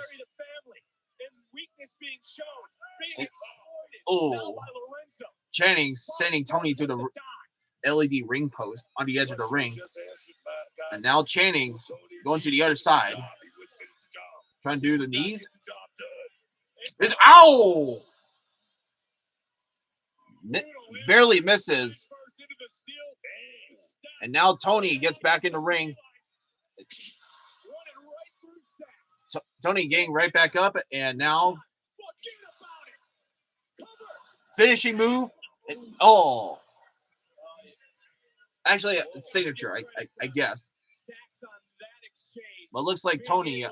I feel, yeah, that little moment there when he stopped, he's like he started to realize that he's starting to hurt his own business.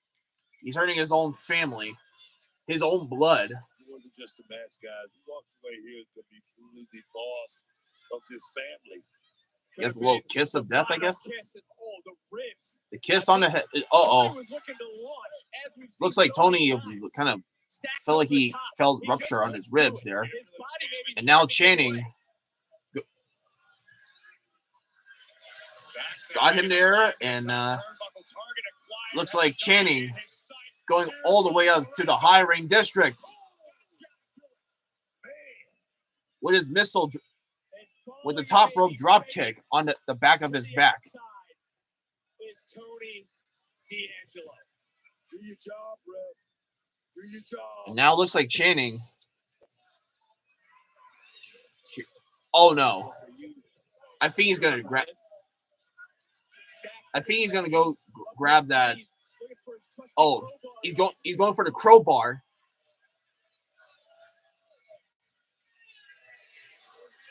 But I guess Tony caught him. The crowd is asking, we want tables, but I guess you can get tables first after you're done with Tony. And Tony with the spear. He's in the big seat. He's in the chair. Always has a plan.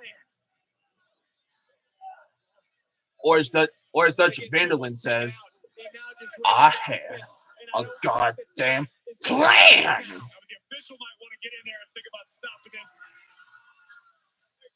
I honestly don't know how. Come on, ref.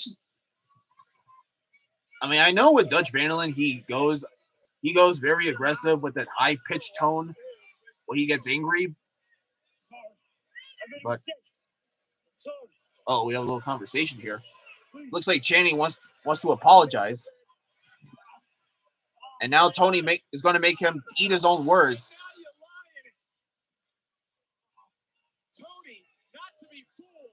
I mean, you may be remorseful, but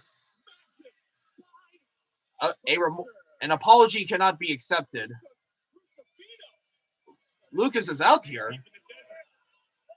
What's he doing here?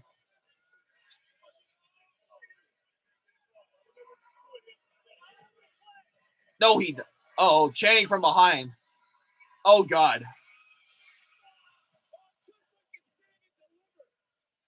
Channing with the low blow, but why is Lucas out here? The referee didn't see it. He was just as shocked at Luka. No, he did not. Channing with the back knee to the back of Tony and hooks the leg. Channing gets the job done.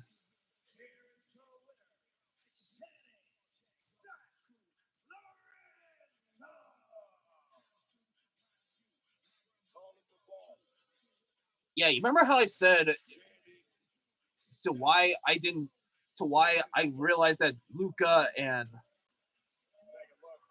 why Lucas Crucifino and Adriana Rizzo is not out with Tony D?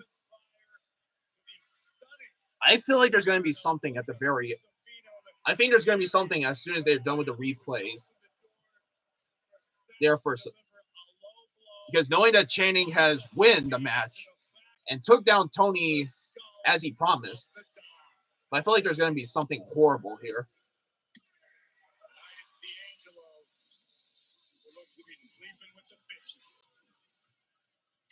Yeah, this is not. On Luke, okay, Lucas. Now he's now in the ring. What the hell is he doing here? This better not be a low blow. I mean, he's in a suit.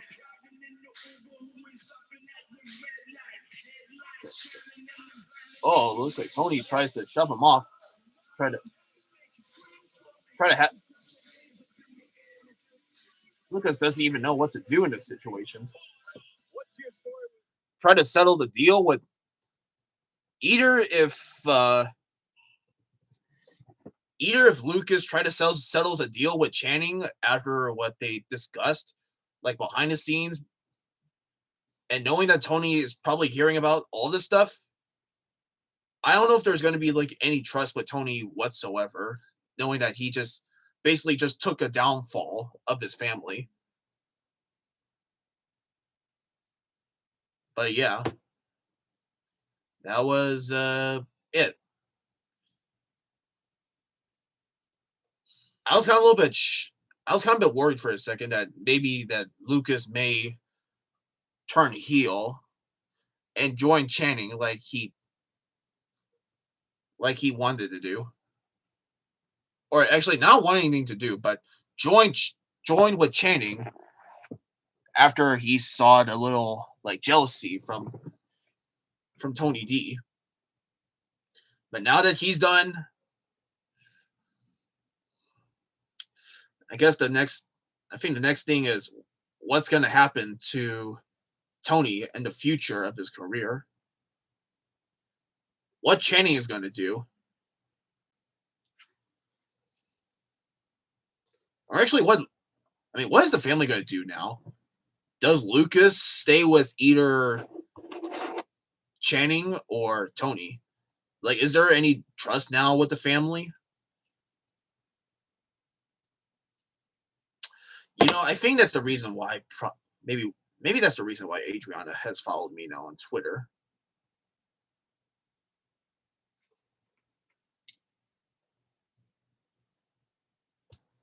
I was a little worried for a second when they paused the little Stephanie poses image there. Like the Wi-Fi got distracted, but apparently not. So apparently that we just got a little shot of Trick Williams there, and I'm guessing that's probably up next because I feel like we just got done with like the first free like the 6-man tag team match, the women's North American Championship match. Fantastic one, by the way. Best of all the best. We just got wrapped up with like the families match. So it looks like up next we now have the free main title matches. I think the one's going to kick off is I think the next one we're going to get is the TNA World Championship match. And I guess for the other two, we will get the Women's Championship and the NXT Championship. And that'll be quite something, so. Excuse me. I mean, if my sneeze is not going to be prepared for this, I don't know whatsoever. Or hey, maybe it's the Women's Championship. Because they're showing us that right now, and I don't know if that's going to be next. I think it is.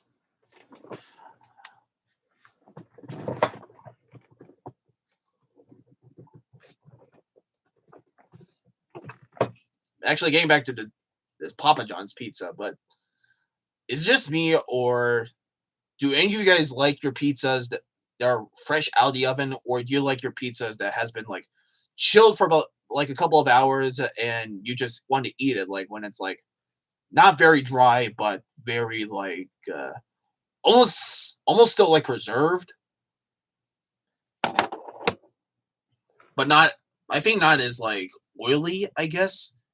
Not like you know how your pizzas, whenever it comes out of the oven, it just flops easily. Maybe it's like you like your pizzas where it's like almost chilled for a little bit, not as floppy, but it remains warm. Like nothing has dried out. So I'm essentially like one of those people. I mean, I can go other way around. Yeah, I can go like other way around and like I just like I can be like either both fresh out of the oven or just have a cool chill down for a little bit. Actually, looks like Twitter has confirmed it. The women's North American. I kept saying that a lot. The women's championship is up next. So I made my predictions on this, and I think I want to change it now. And I think I'm gonna let this one slide. Like who comes out? who comes out as the winner, and if there's going to be any big moments during the match or maybe even at the end. Maybe like a surprise appearance of a TNA superstar. Maybe like Maria Slamovic, the current TNA Knockouts champion.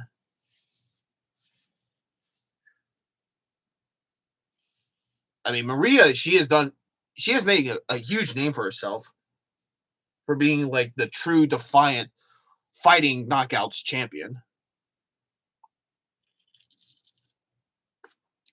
And plus, I just love the fact that the TNA calls the Women's Championship Knockouts champion.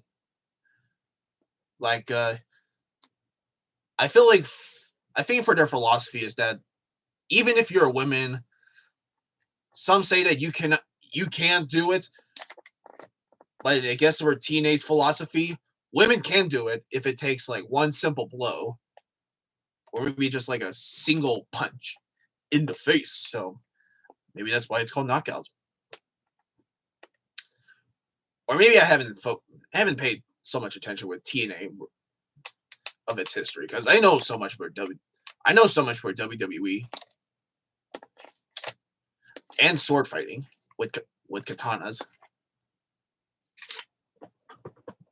Oh yeah, I was gonna say something about Assassin's Creed Shadows. I just finished this and I really like it. Oh, but it looks like I guess we'll talk about it later. But here comes Jordynne Grace as the women's championship match will proceed. The Juggernaut has now. I was about to say, the Juggernaut, she has faced such. This is her second championship opportunity, because the first one, I believe. Oh, never mind. This is her third. Oh, that's right, because of the last time she was. But that was. I would say that the second one was like a fatal four-way contest. The first one, I remember we did it. We saw it last year. She was the Knockouts champion, and she faced against Roxanne Perez when she was NXT Women's Champion, but she wasn't successful. But now it looks like she has to redeem herself and hopefully take down Stephanie Vacure, the current NXT Women's Champion. The Argentine Devil. Oh wait, never mind. The Dark Angel. Stephanie said she wanted to be a fighting champion. She became double champion. I'll admit it. She's Stephanie Vacure. I feel like she has done a lot for. Oh, look who it is.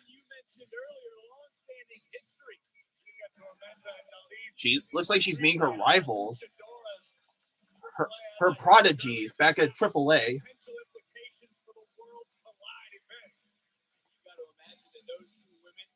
Yeah, like I said, I feel like she has accomplished so much than Julia, actually. I mean, Julia, she was all the hype back then.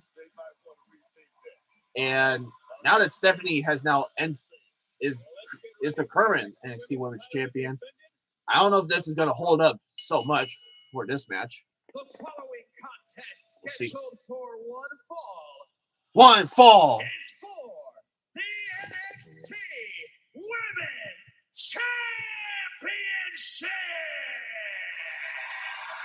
A little bit of an LED wave. Introducing the challenger from Austin, Texas, Jordynne Grace.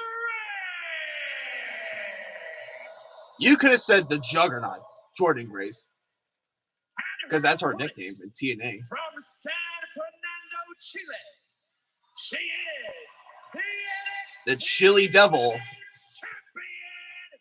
Stephanie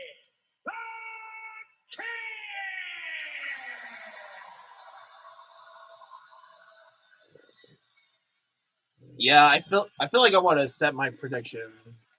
I want to have like a second opinion. I'm gonna let this match slide, and if anything, if Stephanie manages to retain her title, then I guess I have no problem with it. But I feel like this is an awesome moment here. The Juggernaut beats the Devil. Who can survive? I guess we'll find out because the bell is rung, and now looks like Jordan is asking for a handshake. Okay, handshake, perfect. We'll have a friendly match. Right, here we go.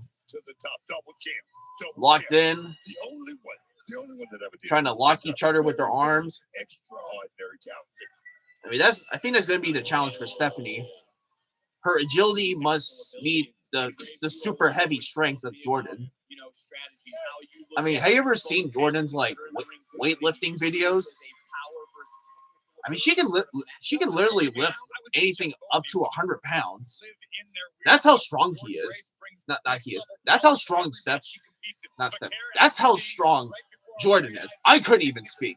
I need water. Is Stephanie starting to stretch herself a little bit too thin? You think about going to Monday Night Raw, still the NXT obligation. No, I think this is the case. Don't complain. This is 2025. People could drink out of anything. The onus is on her to continue that momentum. Even till that's an epic mealtime. Even though they're not actively uploading videos, they're doing podcasts. But you can tell that to Harley that anything can be a drink as long as it's in a baby bottle. But anyways, let's get back to this.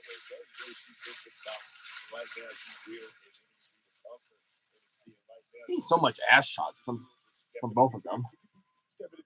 That puts her at the top of the food chain, man. The top of the food chain. You know, Booker, I want to take something you just said. I say this too. I say that neither of my girlfriends are. Actually, not either. My girlfriend never watched my live streams because she's in Vietnam, and I don't think she's familiar with. I don't think she's probably familiar with like my live streams, but if she eventually does, like tries to privately search my name up on YouTube, then I'm in deep trouble. But so far, nothing yet. And Stephanie, and as we're talking, both Stephanie and Jordan have done an amazing job. Just great tactics to avoid any punches.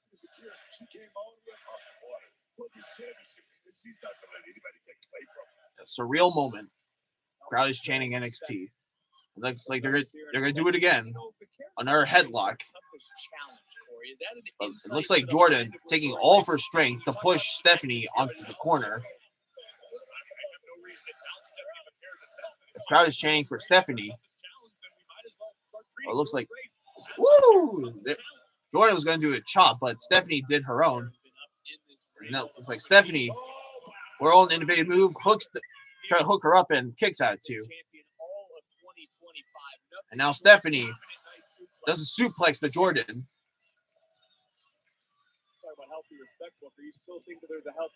Looks like Stephanie, she was trying to do a 619, but Jordan avoids it. And Stephanie with a suplex again. And now Stephanie. Looks like we're going to see it here. A little head thing. Nope. Looks like Jordan dragged Stephanie out of the ring. What the hell she's doing here? Oh! Jordan just sending. Jordan just sending Stephanie onto the announcer's table. And Stephanie is, kind of been hurt. Jordan can't afford to waste any time here. Utilize these valuable moments. It looks like, Jordan now saying Stephanie onto the LED barricades. Jordan knows she has to get Stephanie McCare back into the ring. It's the only way she can win the NXT Women's Championship. Absolutely. We don't want to see a count out. We need to see a winner inside the ring. With all that advantage, Jordan does the pinfall and kicks. Stephanie kicks out at 2. And Stephanie is hurt.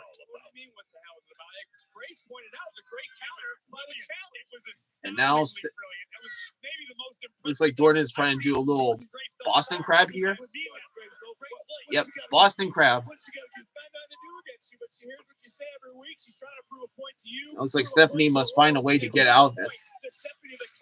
Use momentum or, crawl to the ropes. There she goes. Grabs the ropes. Referee initiating a count.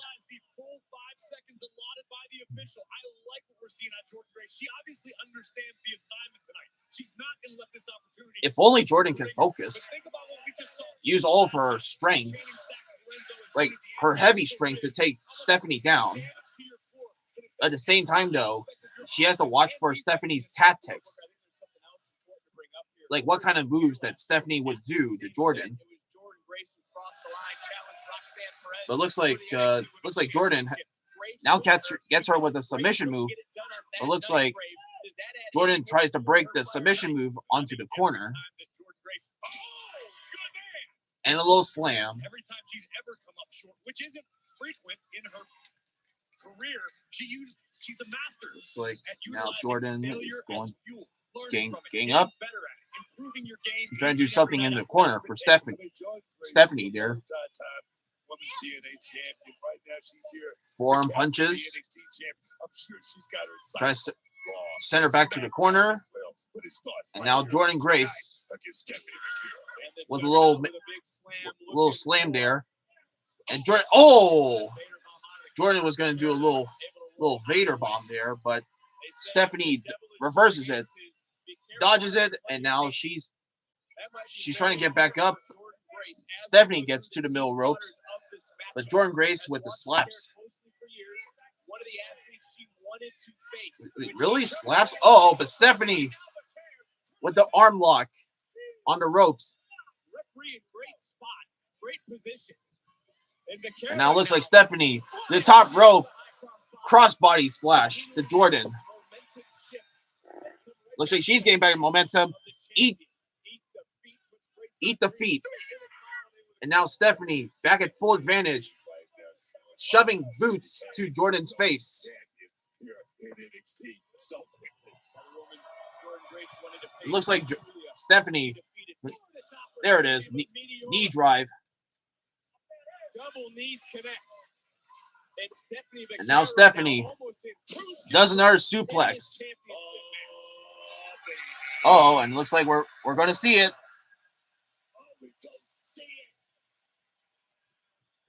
Uh-oh, we're ready. 1, 2, 3, 4, 5, 6, 7. I'm counting the wrong way. 10. We all love a Stephanie. We all love a Stephanie knee head drives, and of course that didn't do the work. Just kicks out a 2.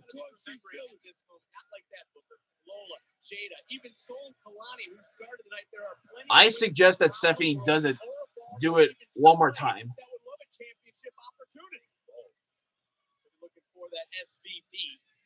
Trying to go for it there, but looks like Jordan.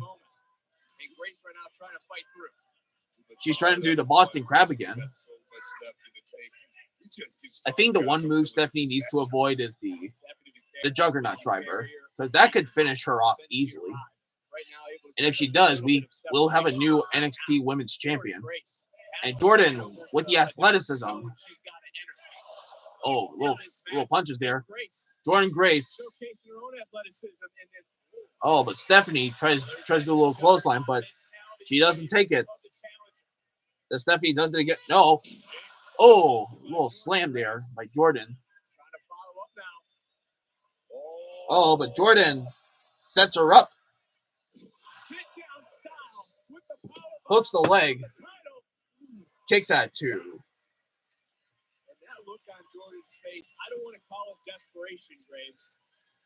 Jordan's like, how the hell do I beat this woman?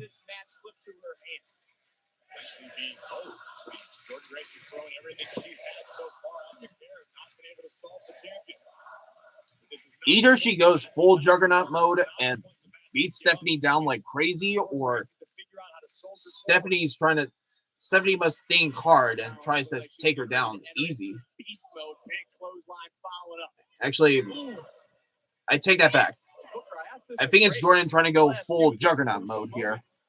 Oh, but Stephanie with another suplex. Stephanie, ooh, a little DDT there. I don't know what kind of DDT it is, but hooks the leg, kicks at it too.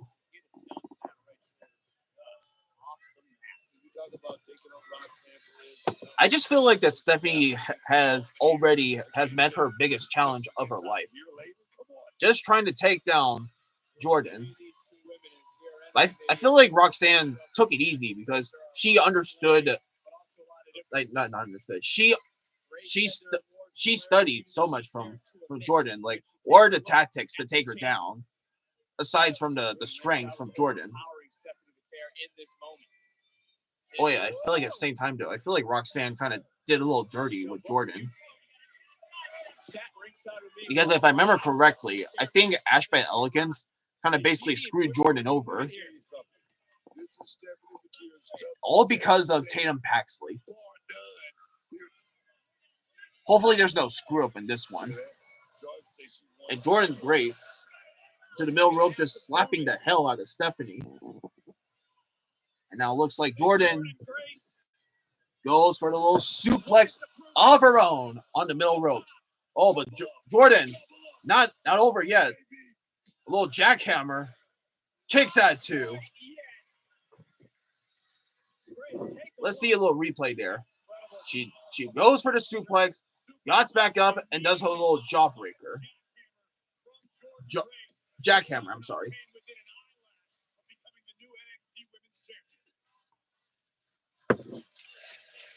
And the crowd again is chanting, this is awesome.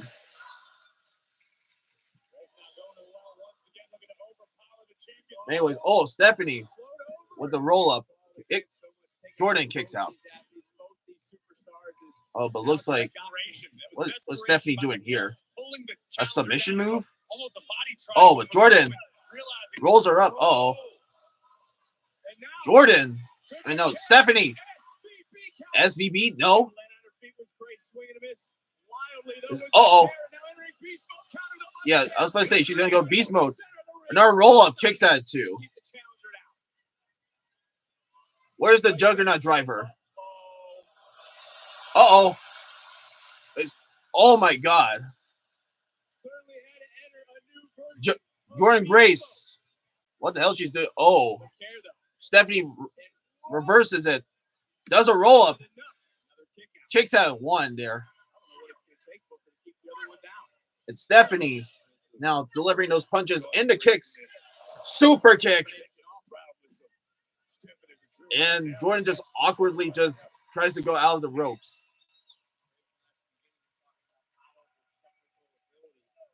Now looks like Stephanie.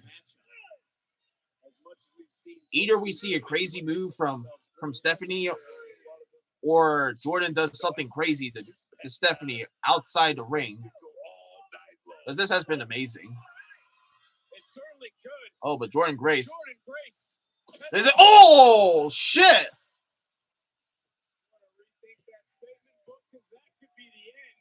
Looks like Jordan was trying to slam Stephanie onto the barricade, but she slammed herself into the barricade. Let's see the replay there. She's trying to do something to Stephanie with the barricade, but then Stephanie somehow got out of it and slamming her to the barricade.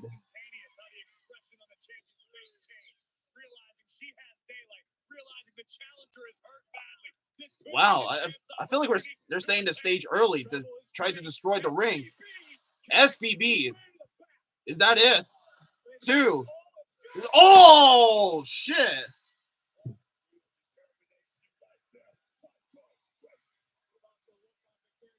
She kicked out.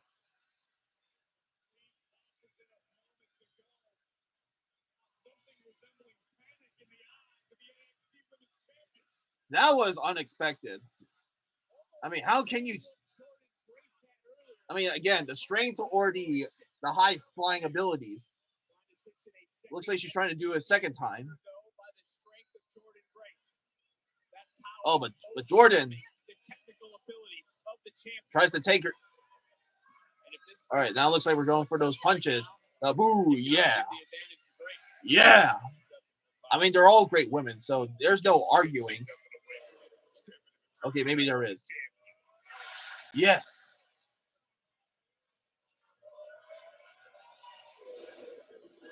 Oh, but Jordan going for those heavy punches. And it looks like Jordan, she's going beast mode, but Stephanie is the leg yank right in the middle ropes on the.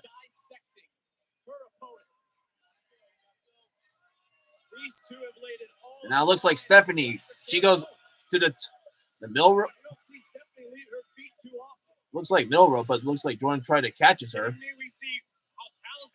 Oh, but Jordan gets back up. Oh, looks like Jordan goes to the top rope. What the hell's going to happen here? She knows when she needs a little bit extra. She has to go to the top. It's not often she does. A little back headbutt there. And Jordan falls. And now Stephanie to the top rope. Does a little innovative move there. Hooks the leg. Wow, that's it.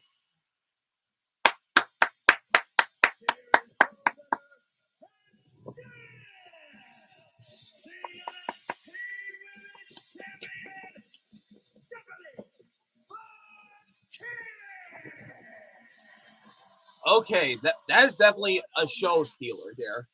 Stephanie and Jordan Grace just put up the best performance of the night. But yeah, that little finisher there, that was a spiral tap. So that closed out everything. But that was incredible. Stephanie retains her title, and Jordan once again losing a major women's championship opportunity. And Stephanie still reigns as the women's NXT Women's Champion. And now looks like Stephanie's staring down her former mentors, her former allies, those who doubted her from AAA. Well, I guess this really sets the stage for Worlds Collide.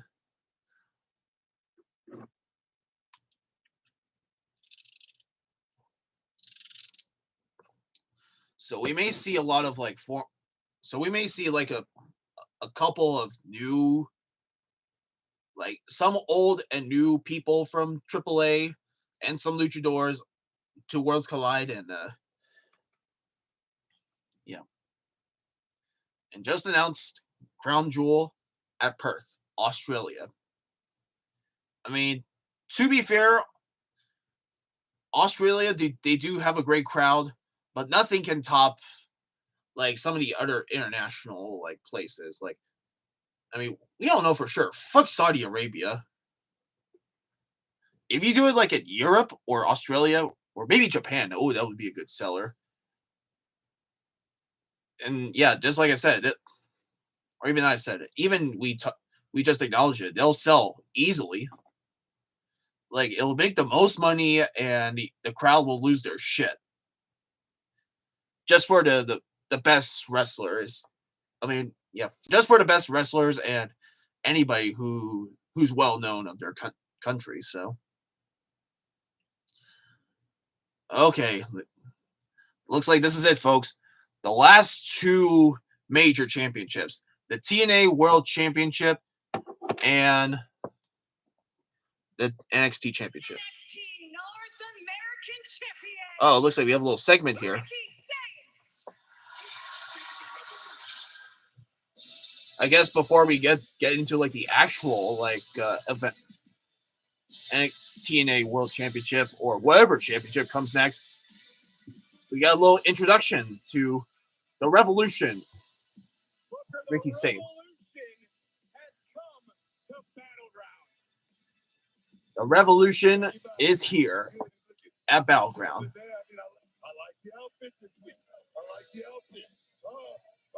Coming full in style. And little Ricky is doing like a little poke thing with the kids, just kissing on her hands. I mean, is he really a Revolution, or is he Pope Leo the 14th?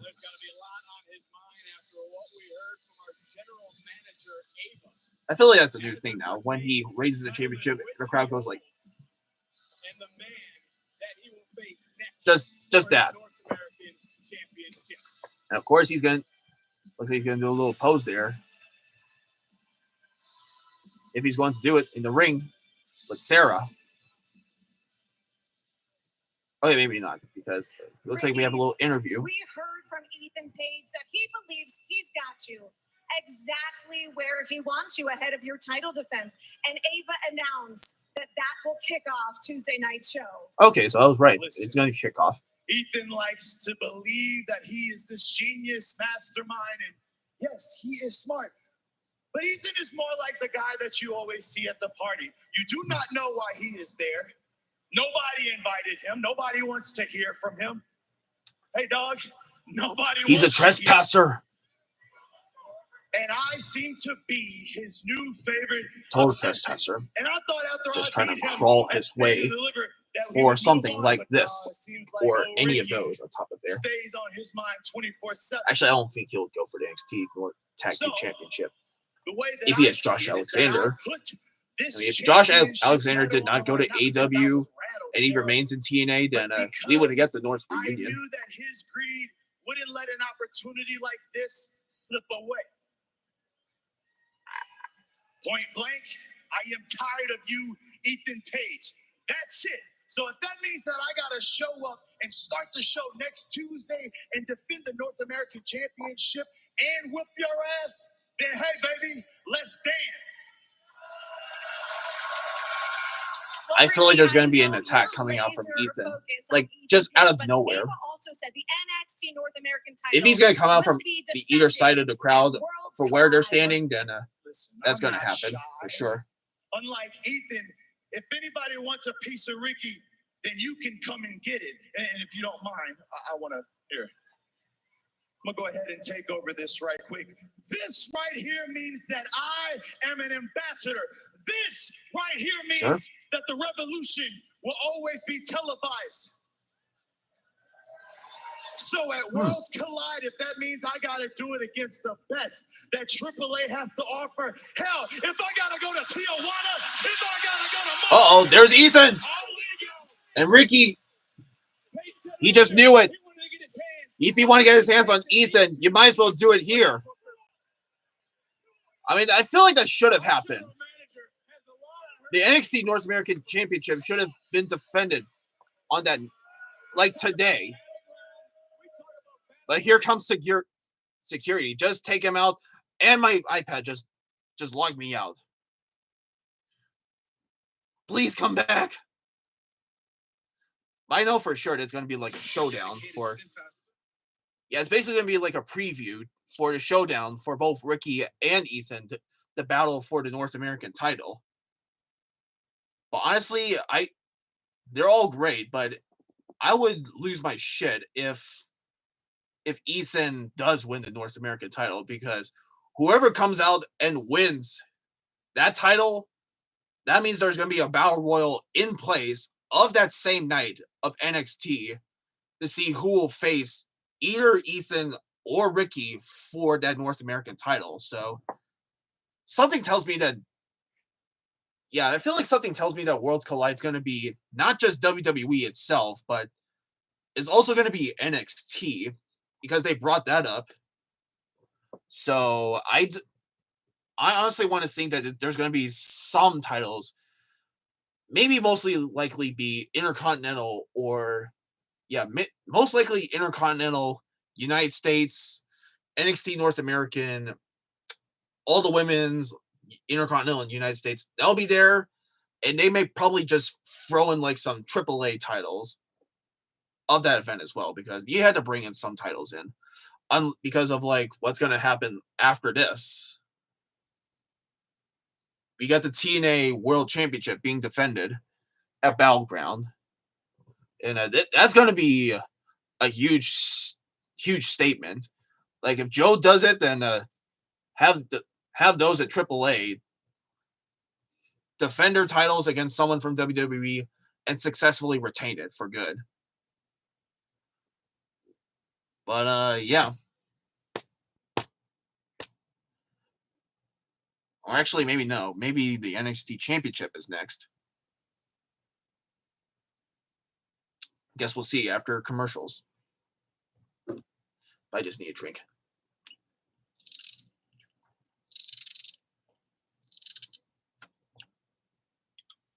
Yeah, I can definitely see why babies takes their time to drink water bottles like this.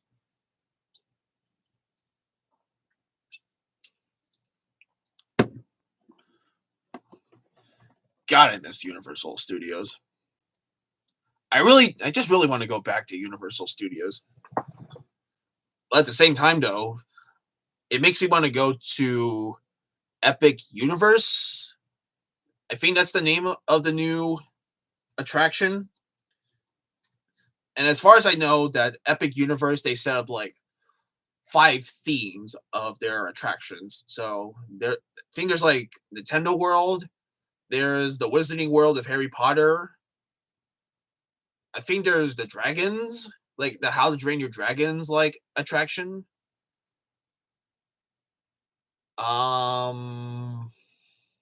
There's like 2 others that I couldn't think of, but apparently that's the only 3 I know. And I know one of my coworkers, he went to this place and he said he had a great time.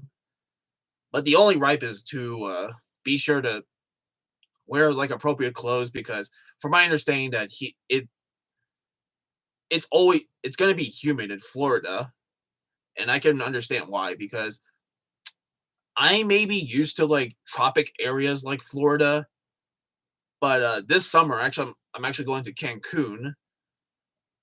But don't you worry, because I will still do the events forever WWE is playing the book.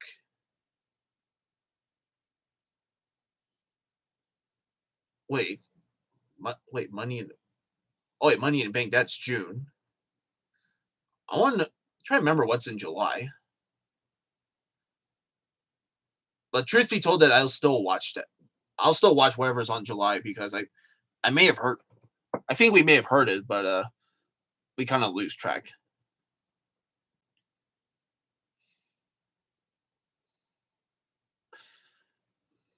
But in that case, I'm just gonna enjoy the summer. And yeah, just so you know, I'm on summer break, so that means that I'm already done with my job as a SPTA member. So I got to chill, relax, and have a little fun time. Here, let me see what I saw on Twitter. Yeah, it was just basically an attack and just a little showdown of Ricky and Ethan. I want to see what happens to what Ethan has done. Oh, Ricky Saints, he did a top rope move, taking out security and actually taking out both security and Ethan Page, and Ricky just doing another showdown to him. But I predict Ricky's going to hold on to that title. Oh, but looks like we have an NXT Championship match. So the main event is going to be the TNA World Championship. But this is going to be very something. But for this match, I really want to root for Miles Bourne because of that incredible promo that he sets. And I think what I mentioned from the opening, he has like a partial disability where he's like partially blind, and it kind of sort of affects him to the way that he speaks. So I can relate to him, and it makes me want to root for him. At the same time, though, Obafemi, the ruler, he's gonna basically destroy Miles because I feel like he's gonna make him eat his own words to what partial disability it means to us. I mean, to me. I mean, he's gonna destroy me, and he's probably gonna destroy Miles. But Miles wants to tell Oba that he wants to be told, "You can't do it." He will do it, even if he's going to suffer his entire body. But here comes the ruler.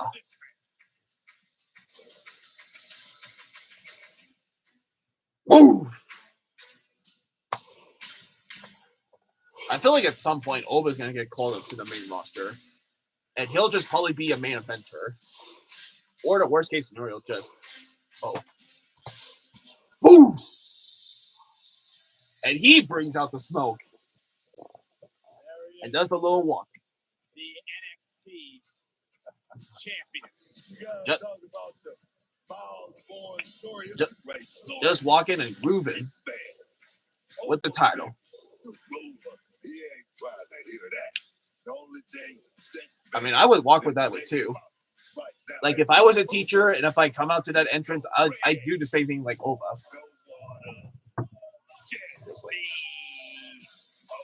Just rip the title, take off the strap that he did with the NXT North American title, and just prepare for the moment.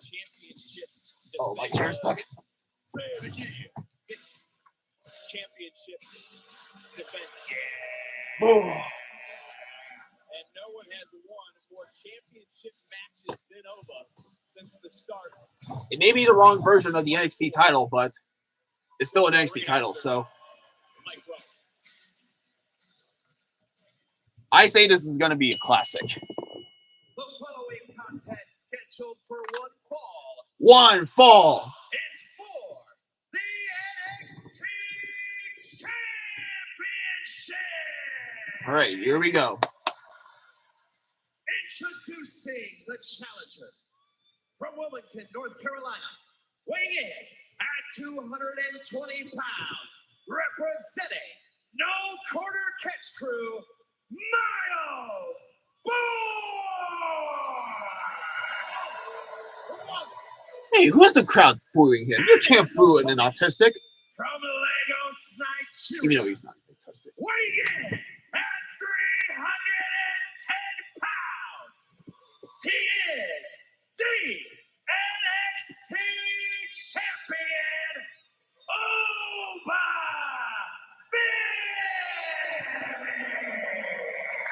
Just that little detail of Oba just giving the intense look of his face means that he's now in business. The NXT championship. Miles Bourne, who beat Ethan Page, got NXT biggest singles win of his But yeah, career. I feel like for this match, I think Oba's gonna win it for sure, but I think I'm gonna let the match slide and see how it goes. I mean, it would be impressive if Miles does the impossible and pins Oba successfully. Anyways, they're both locked in, shoved to the corner. We don't know how good this guy really is as well. Has he been training for a matchup like this with Obafemi? Can he go the long haul? Now, lock up again. Are you guys surprised that the NQCC And isn't ringside for this championship? but no, Miles escaped from the lockup. And let Miles succeed or fail on his own. He doesn't have to worry about Charlie Dempsey. He doesn't have to worry about Ren Sinclair. He's worried about hooks up again and Obafemi alone. And after that look we saw, little lock. Oh, but it looks like Oba just shoving him in. Oh, trying to do a little clothesline, but Miles prevented him to do so. And Miles, doing a great job to avoid any major things. Trying to avoid any punches or maneuvers with Oba, and he has done that pretty well. And Booker, to your point, Miles Bourne has credited the NQCC, but he's also Yeah, this is gonna be such a big task for Oba, a big task for Miles to avoid anything from Oba, because just one swing of a punch to either his core or anywhere else will anger Oba. I mean, with that drop kick, he's like I feel like Oba's impressed there. I mean, good start. Oh, but looks like that angered Oba. And there it goes. Those punches to the core and the head. You outgrow your scene. You outgrow your partner. So that's not the case. Oh, and Miles. Oh, a little tackle there by Oba. He's got a lot to learn from someone like Charlie Dempsey, who's been around the world multiple times. He's a master of many different skills. Looks like they're going over the backgrounds of other members of No Quarter Catch Crew. I mean, to be fair, I feel like the No Quarter Catch Crew, it looks like they're gaining momentum, because as of right now, the current teams who are active are OTM, Dark State, No Quarter Catch Crew, Hank and Tank, their current NXT Tag Team Champions, and the team of Josh Briggs and Yoshiki Inamura. So that's like 5 teams, and it's really great. Well, I feel like some teams from Evolve are going to evolve and make their way to NXT, because technically Evolve is kind of bit of like a different wrestling show, and it's more of like wrestlers who are like new, who are part of the indie scene and come into like a WWE developmental show that come for an opportunity for NXT. It's kind of strange, but it is what it is for WWE. But anyways, Oba has done the work, the Oba to Miles, and yeah, Miles is in trouble. And he kicks out at 1. And there goes Oba with the big punches. I feel like that's a problem with this. I mean, for someone who's known as a dark horse, I don't know if Miles can do the impossible to take down Oba. I mean, Oba is kind of been like the I mean, he is what he is, the leader of NXT, and will do anything in his path to take down any challengers who either dares or is determined to take him down. Unless you're Tony D. I mean, Tony D, he has never won the NXT title before, even though the two did met for the North American title. What he did on that night to defeat Oba was impressive. Anyways, getting back to this, we kind of heard a slap of Oba from the back of Miles' back, but now it looks like Miles trying to fight his way, but Oba again just beating him down.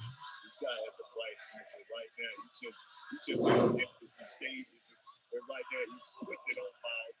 I'm wondering if the referee might have to have a word on understanding and know-how. Oba with the neck break, the back breaker. Hooks the leg. Kick out. You heard the WWE Universe has been in a fever pitch since the beginning of the night. I bring up that 2023 breakout tournament book because you and I. Yeah, Miles is in serious trouble. The first round of that tournament. They both have come a very long try to overcome and try to avoid anything from Oba. Now,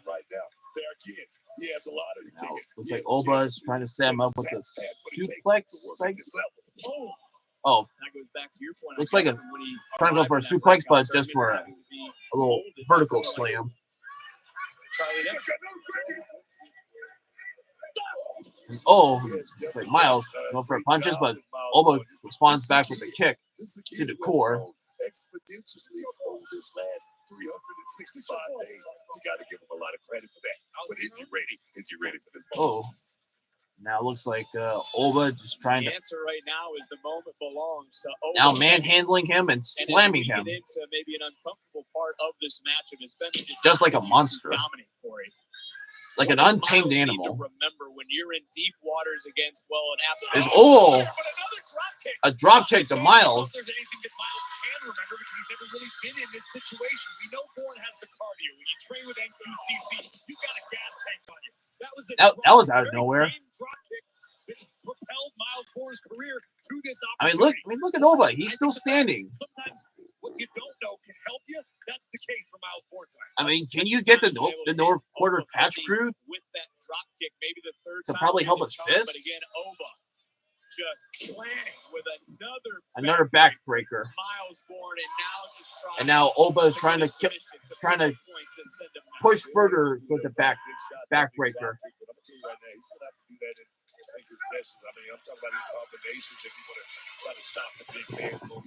Miles must get out of it, or else his entire back, his lumbar is going to be crushed. And now Oba just clothesline him. Nothing trains you guys for taking a clothesline like that. Beautiful. I can get your head taken off like that at Planet Fitness, I assure you that much. Oba Femi now settling in, and this is exactly what looks like Oba is going to. Letting Oba make this his match. He takes off the. Looks like Oba takes off the elbow pad and does the nasty uppercut, but Miles now catches him with his own submission move. I mean, honestly, there's no way that he's going to choke Oba out. And yeah, just like that, he drags him to the corner. But Miles, he does it again. Tries to choke him out. It looks like Oba still has his chin underneath the forearm of Miles Bourne. So Miles is able to get the full effect of this if Oba falls like face forward, then that'll be incredible. Just black out and tries to raise his hand to be sure that he doesn't tap out. I mean, if he blacks out easily, I'd be in shock. I don't think years or anything like that is going to help. Anyways, now Oba, what the hell is he? He's at the outside the edge of the ring, and looks like tries to do shit. He's trying to do a little bit suplex the Miles at the outside of the ring, but Miles just drop kicks him, and it looks like Miles is looks like he's gonna do like a little suicida move, but he's met with the punch, and Oba's in the ring now, holds him up like a military press, and just does a little lung blower there, but Miles kicks out. Is this just a little bit too much for Miles Bourne? I feel like it's a little too much for Miles. He's not. I feel like Miles is not going to quit. Miles is. Plus, I'm kind of surprised that Miles is not like tapping out to anything. Not taking the easy way out, trying to fight his way free and Bourne. Yeah, he needs to fight his way free. Now, against him. And now it's a vice-like grip around the jaw. And with all that weight of Oba, Miles gets back up, tries to get out of Oba. But Oba with the backhand. And but Miles reverses it. Oba's trying to do a little tackle. The Miles on the steel on the corner, but he gets out of it. And Oba dodges it. I mean, not Oba dodges it. He hits himself hard with the LED post.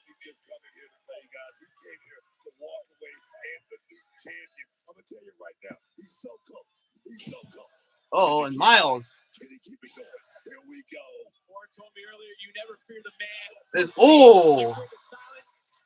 Damn.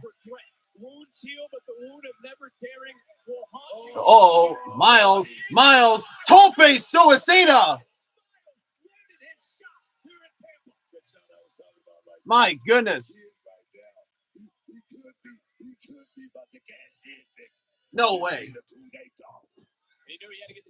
I'm scooching in because there's a lot of things happening here. Hooks the leg, kicks at 2. Yeah, I'm not gonna go forward back, but it's Oh!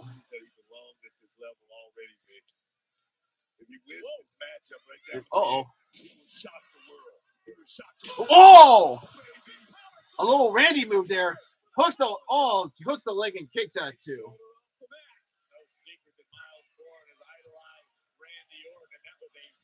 Let's see the replay there. Oba was gonna do something, but Miles reverses it and does a little Randy Orton maneuver. And the crowd is already chanting for MKO. It's failed moonsault. But Oba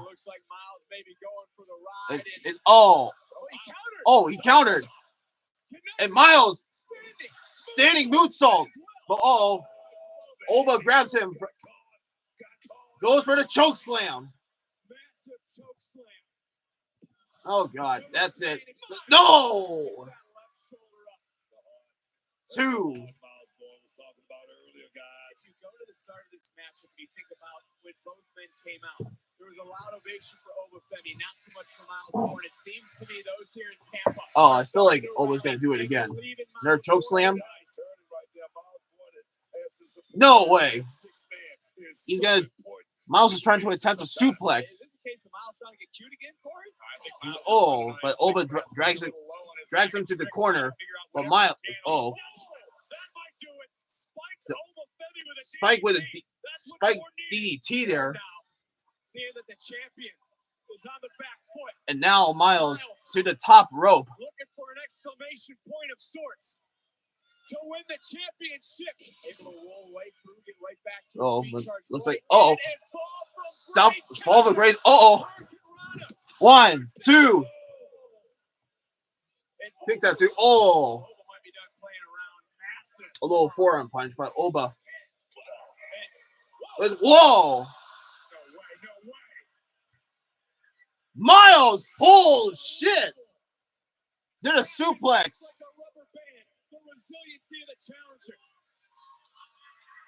Miles going to the top rope. No way. A splash. 1, hooks the leg. Oh! Close.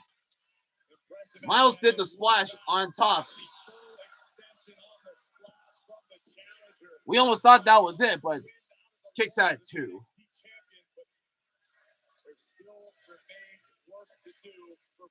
This is amazing, guys.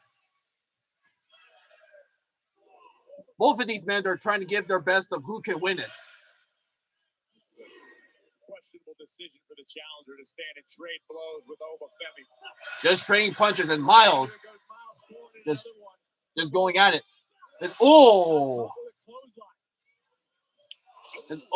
There goes Oba with the heavy strikes, and Miles with the drop kick.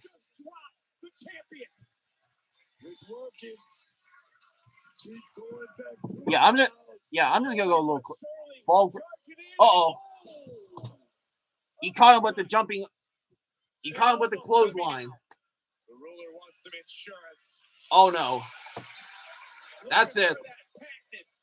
Fall of Grace. That's it. He's done.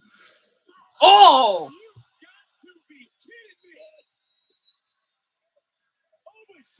Shit! He just kicked out.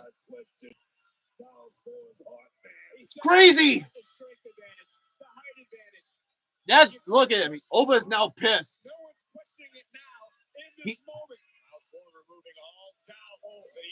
A little clothesline, and he's gonna do it again. Yeah, that's gonna take down Miles easily. A third one.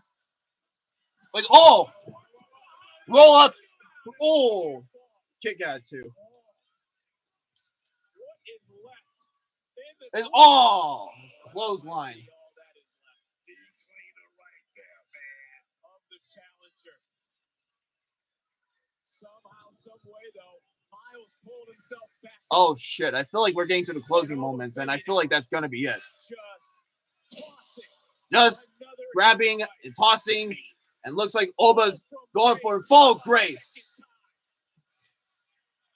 Oh wait, but he's not done.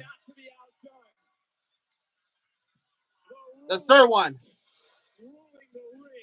That's it. He's done. 2, 3.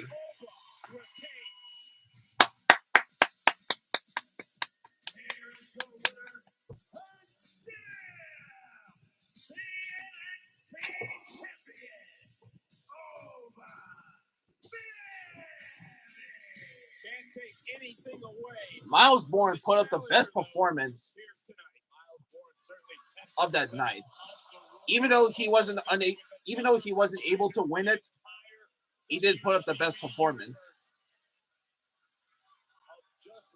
And yet no one can take down the leader of NXT. That was impressive. Reigning superior. For the challenger here tonight, Miles Bourne, who gave it his all. But here at Battleground, the reign of the ruler continues in NXT. He continues to reign as ruler. And Oba looks like he just nodded and just admits that Miles is a real, he's a real kind of a little lip gibberish here for a second, but looks like Oba has to admit that Miles did put on the best performance, and yeah, that was really great. And I feel like that's what been more impressive with this match that we just witnessed. I'm actually glad that the no quarter catch crew did not jump in and interfere or tries anything to stop Oba from reigning. They just let Miles do his thing and give it his best. So I think that's like 2 showstoppers right there. Oh wait, actually, there it is. July is Evolution, but I think unfortunately, let me see, July 13th. Yeah, unfortunately, I'll be in Cancun, and I think I'll have like a different time to watch it. Unless you're like Lucha Libre and you are familiar with professional wrestling, then they could probably show some there. Maybe at the restaurant, but maybe at some places like a sports bar, then I could probably come in and watch. Just probably have some drinks, strawberry daiquiris, or something's happening back at the outside.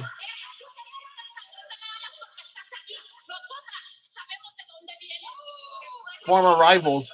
Oh.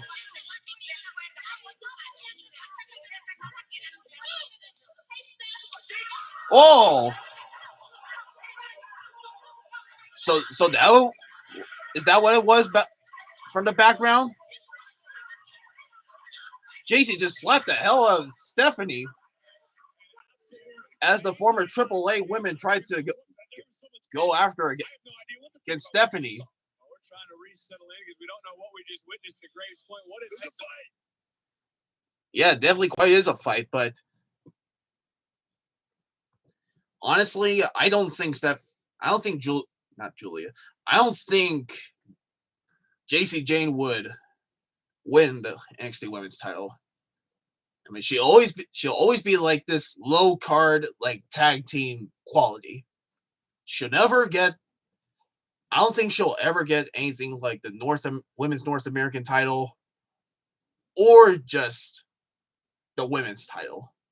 I mean, there's no way.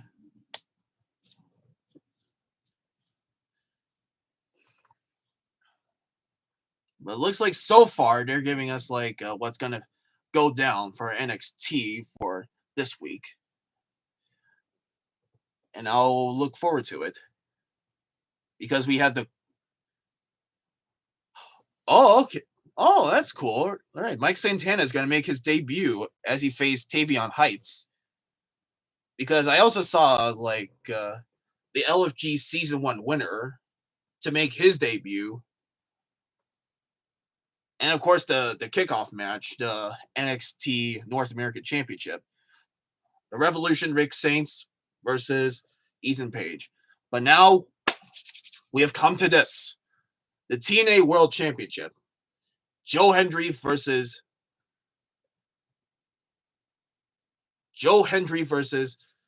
Trick Williams. And this is going to be quite a moment to witness. Either we riot if Trick wins, or we scream at the highest like level if Joe is going to win it. I mean, he won some matches in NXT for quite some time, but he has never won like the huge one. Like in the Royal Rumble, he was a participant, but he barely lasted for about like a couple minutes or so until he got eliminated. And then the WrestleMania, his big moment, but he didn't win the match against Randy Orton, because let's be honest, we all love an RKO and Randy Orton. I think last year at No Mercy, we did witness it. Joe got screwed by Trick because Ethan was giving him a low blow, and Trick must follow the rules of NXT, which is let's be honest, it's bullshit. So, for this one, if he wins, then we celebrate. But if he doesn't win and Trick wins the TNA World title, we riot. That's all I got to say.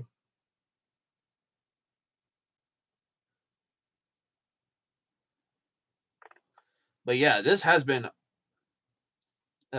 little tongue there. But this has been amazing.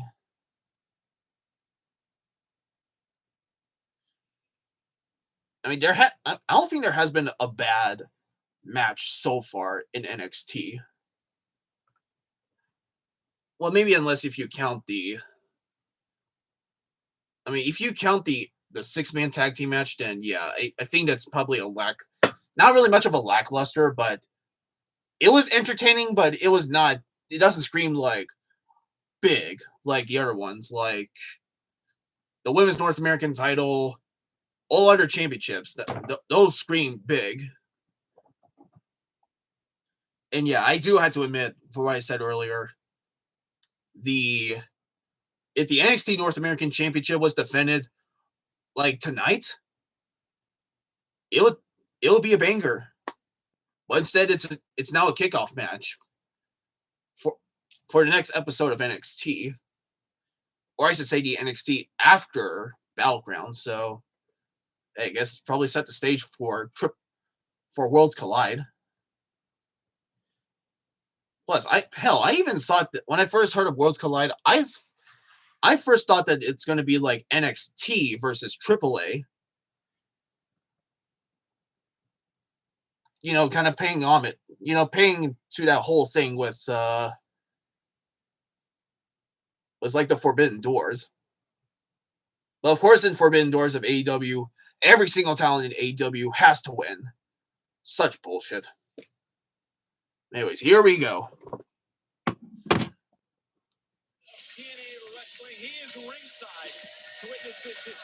Carlos Silva, the president of TNA Wrestling, is going to witness this main event. And here we go. Main event time. Might as well raise the volume so we can listen to that music. Actually, let me grab it. That's right. That man. Oh, yeah, man. Oh, yeah, Actually, man. was that like perfectly timed? Look at it. Just, oh, not a granny. That man. Whoa, that Oh, shit. yeah, man. Oh, Actually, yeah, might as well put it man. here. That's great. Even though he's wearing the wrong title, and he used to be North American champion, he's aiming to become a first TNA World Champion. Honestly, anything that stays in TNA must remain in TNA. So I think Joe Hendry's going to capture the biggest win of WWE history. But if he doesn't and Trick does win, then we riot, obviously. He's going to give him anything. He's going to have to earn it here at Battleground.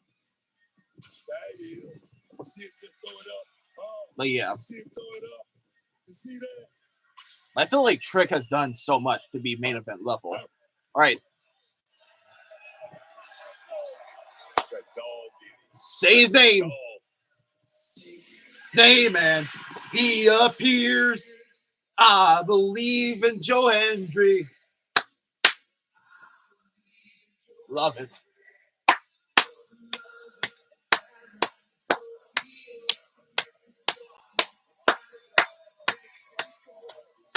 I believe in Joe Hendry. I believe in Joe Hendry. I will say that you guys went ham on my Joe Hendry surprise entrance video because that has like more than 3,000 views, and I did not expect it. But anyways, the next part, we had to do it.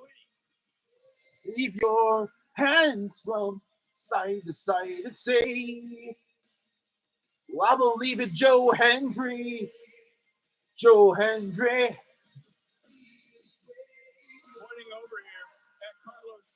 I guess we're still going to wave until he does his little turnaround.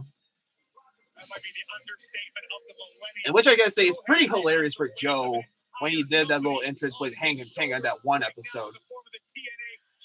Yeah. Do you expect Joe Hendry to go back to TNA if he somehow lets that gold slip through his fingers? You got this, Joe. You got to win this, or else we ride if Trick does. Let's go up. All right, here we go. The following contest scheduled for one fall. One fall. Is for the TNA World Championship. It looks like I'm gonna eat dinner like really late. Introducing the challenger from Columbia, South Carolina, weighing in at 240 pounds, Trick Williams.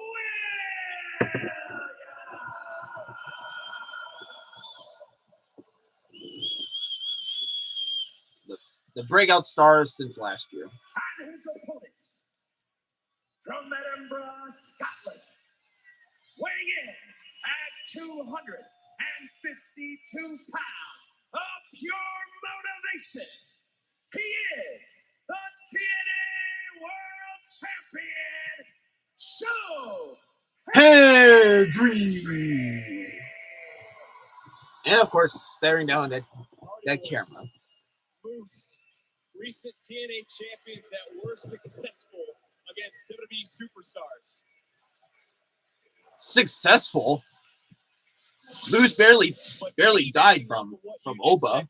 Take away the individuals. Like here it is. Describe the But yeah, the biggest one of all, the TNA title gets defended at an NXT show for the second time, but a major one. And the crowd is already electric for what's going to happen tonight. Two big sensational superstars of our industry today. They're going to rock this world. And I guess if you have the crowd so electric, chances are this is going to be a classic. And that said, here we go. Not. The crowd is chanting for TNA. All right, now look. Here we go. Trying to standard headlock. No. He's not gonna do it. Trick is like, we're not gonna do a headlock. Look at Trick. He's just trying to talk some sense. Oh, a little head shove there. And looks like, woo! Joe just took off his little armband and just goes for the slaps. Easy. And Joe, pure motivation move right there.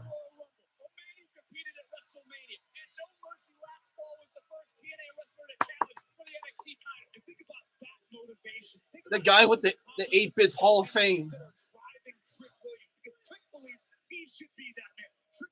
I mean, to be fair, I think Joe Hendry might be a future Hall of Famer just for his appearances on NXT and WWE. That's gonna be basically it. Anyways, there we go, Joe. Just taking Trick down while Trick was talking some sense of him.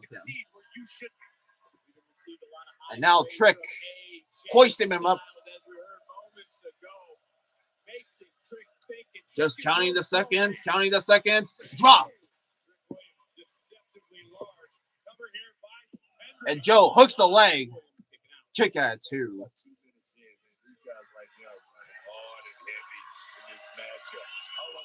Yeah, look at that determination on Joe's face means everything. He needs to win. Like, if you see the look of that face, that means that Joe really wants to take a major win out of this event. I mean, he may have failed in some major WWE events, but I feel like this one has to be like a must win. But this has been more of like a NXT show that he's doing so. I mean, as we mentioned before, Trick did screw Joe from preventing him to win an NXT championship against Ethan. So this one has to be a must-win for Ethan. For not Ethan, but for Joe. It looks like little Trick is trying to do a little mockery onto Joe. Oh, yeah, that mockery. Trick with a slam, hooks the leg, kicks at 2.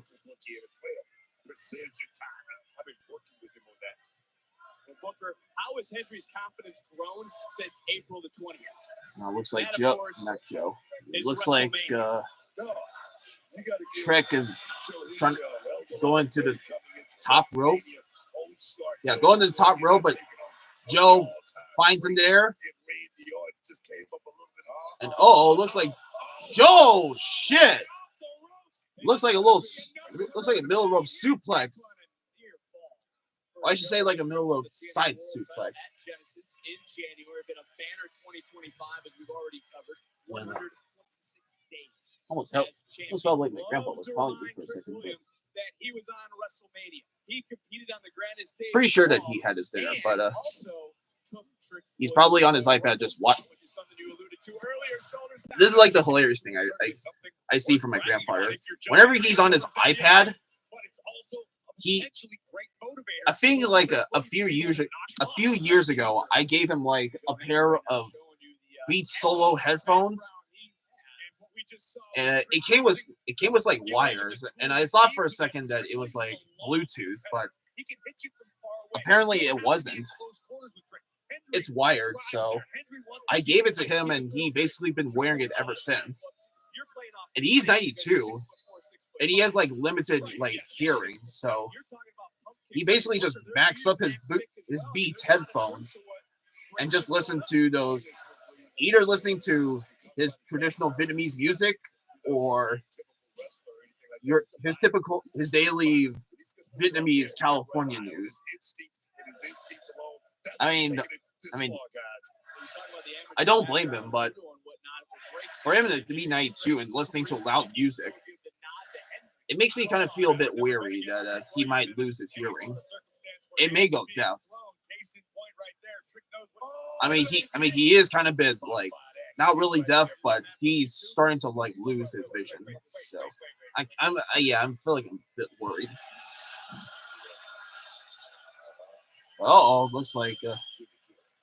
Looks like he's facing his attention to Booker T, and looks like Trick. Oh, Trick with the spinneroonie. Oh, but he says no. Joe did something and hooks the leg. Trick kicks out. Got a little distracted there, but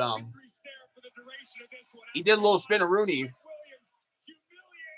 I almost thought for a second that looked like a standing ovation, but it was just a bit more of like a manhandle slam.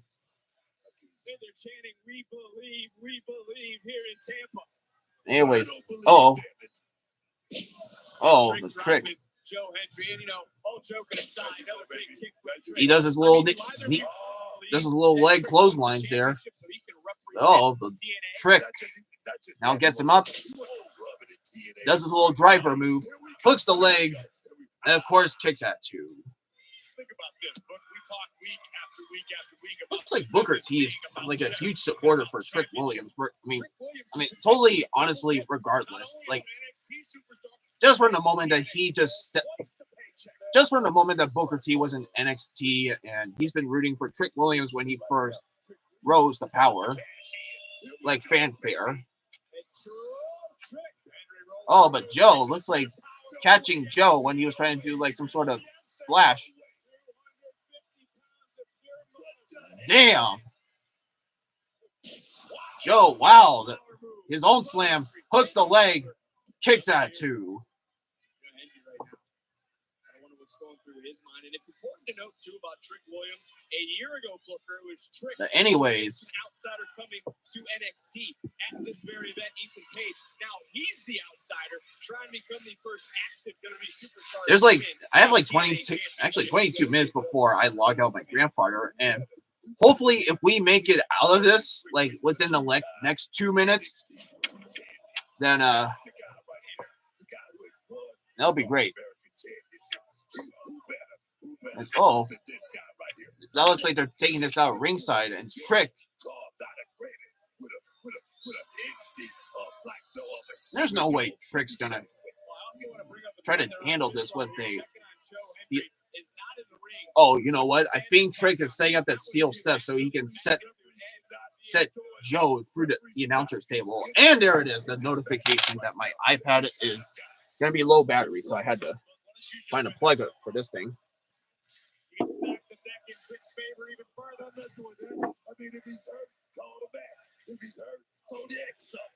Right there. Just complete mockery there. Where is it?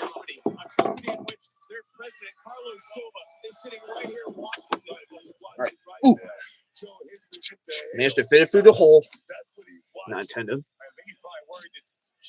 Anyways, getting back to this. Yeah, Joe is in serious trouble while Trick is doing all this work.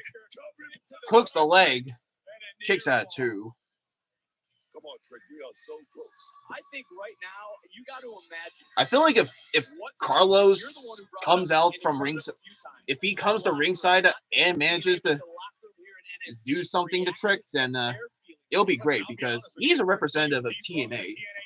Right? No, not the representative, but the president of TNA. So he wants to see his own people to win against someone from another brand.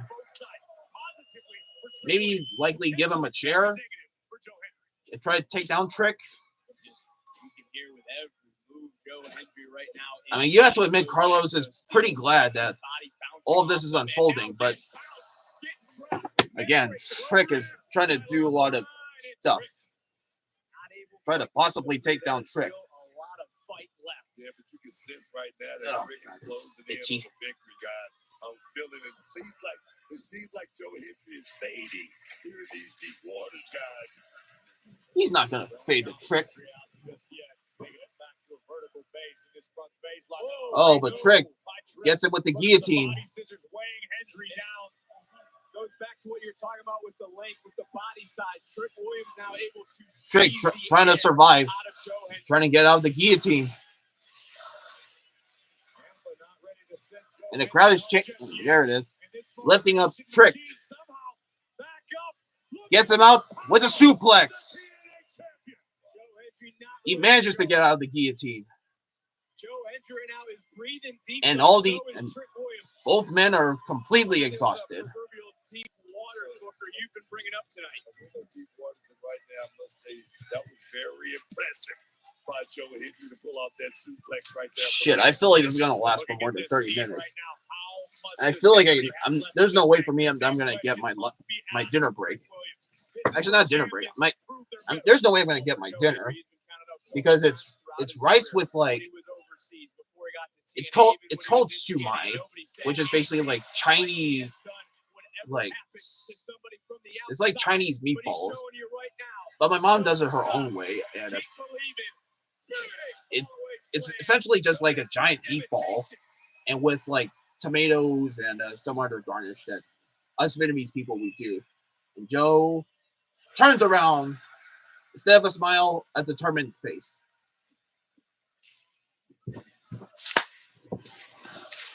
We believe. We believe. Oh, standing ovation. Oh, I was gonna do standing ovation, but Trick tries to do the leg thing. Standing ovation. That's it. Hooks the leg. Oh, Trick has his foot on the ropes. It's gonna keep going. Yeah, we might. I think we're gonna have a longer fight. And this is already. Yeah, I think my live stream has gone more than like 3 or 4 hours. But looks like Trick was good. Looks like he was trying to do a little spin-a-rooney there. Yeah, I almost thought for a second, but Trick with the boot. Oh no. He's gonna do a trick shot, but Joe sends him out of the ring. And again, they're gonna try to do this outside the ring. I mean, who gives a shit? Ow! Trick sends it. Trick sends him on the steel chair. I mean, yeah, steel steps, whatever. It's metal. But anyways, Trick slamming Joe through the table. Not fully destroyed. But he broke the top off.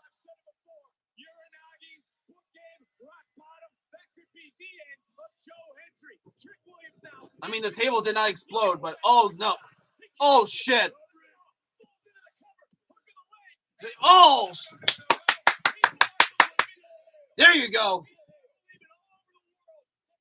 We just saw a trick shot. And I just saw it there. He was very close to the. When he rolled him up, he was like close to the ropes, and I thought he was going to go for like the rope break. Oh, but looks like Trick oh no. Looks like Trick he's grabbing the title. Oh no.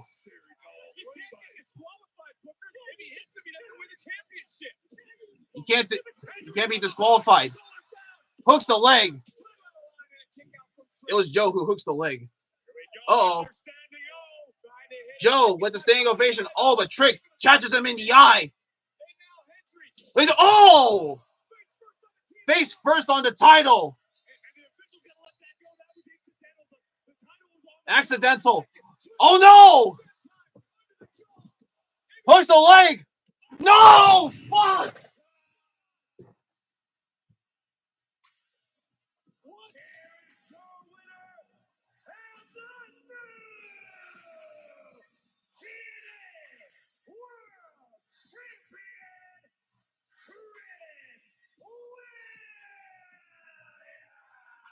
Oh my God!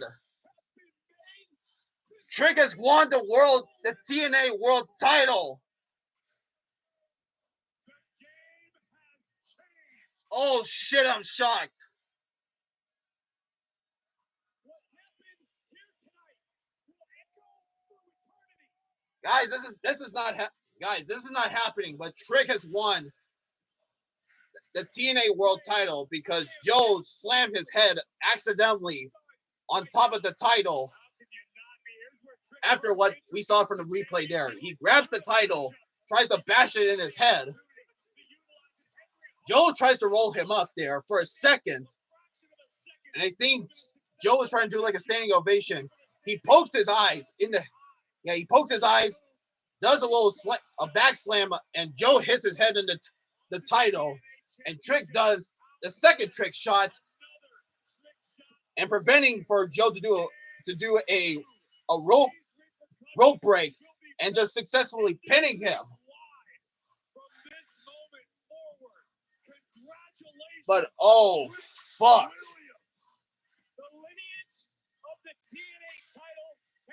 That's another embarrassing loss for Joe.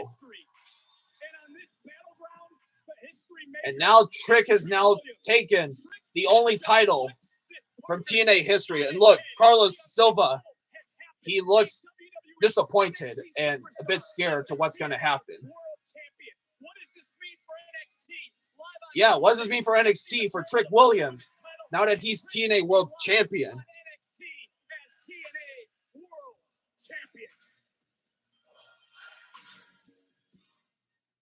Well, guys, I think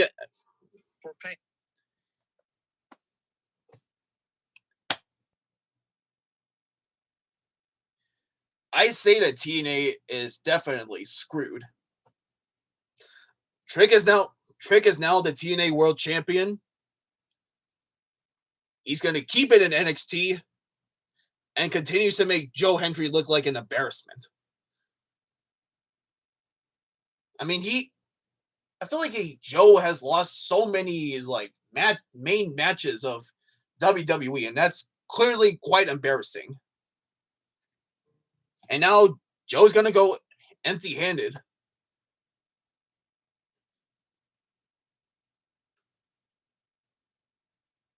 Well, that's it, guys. That's that's Battleground. So, yeah. I thank you guys for watching, and catch you in for another live stream. So, catch you guys later.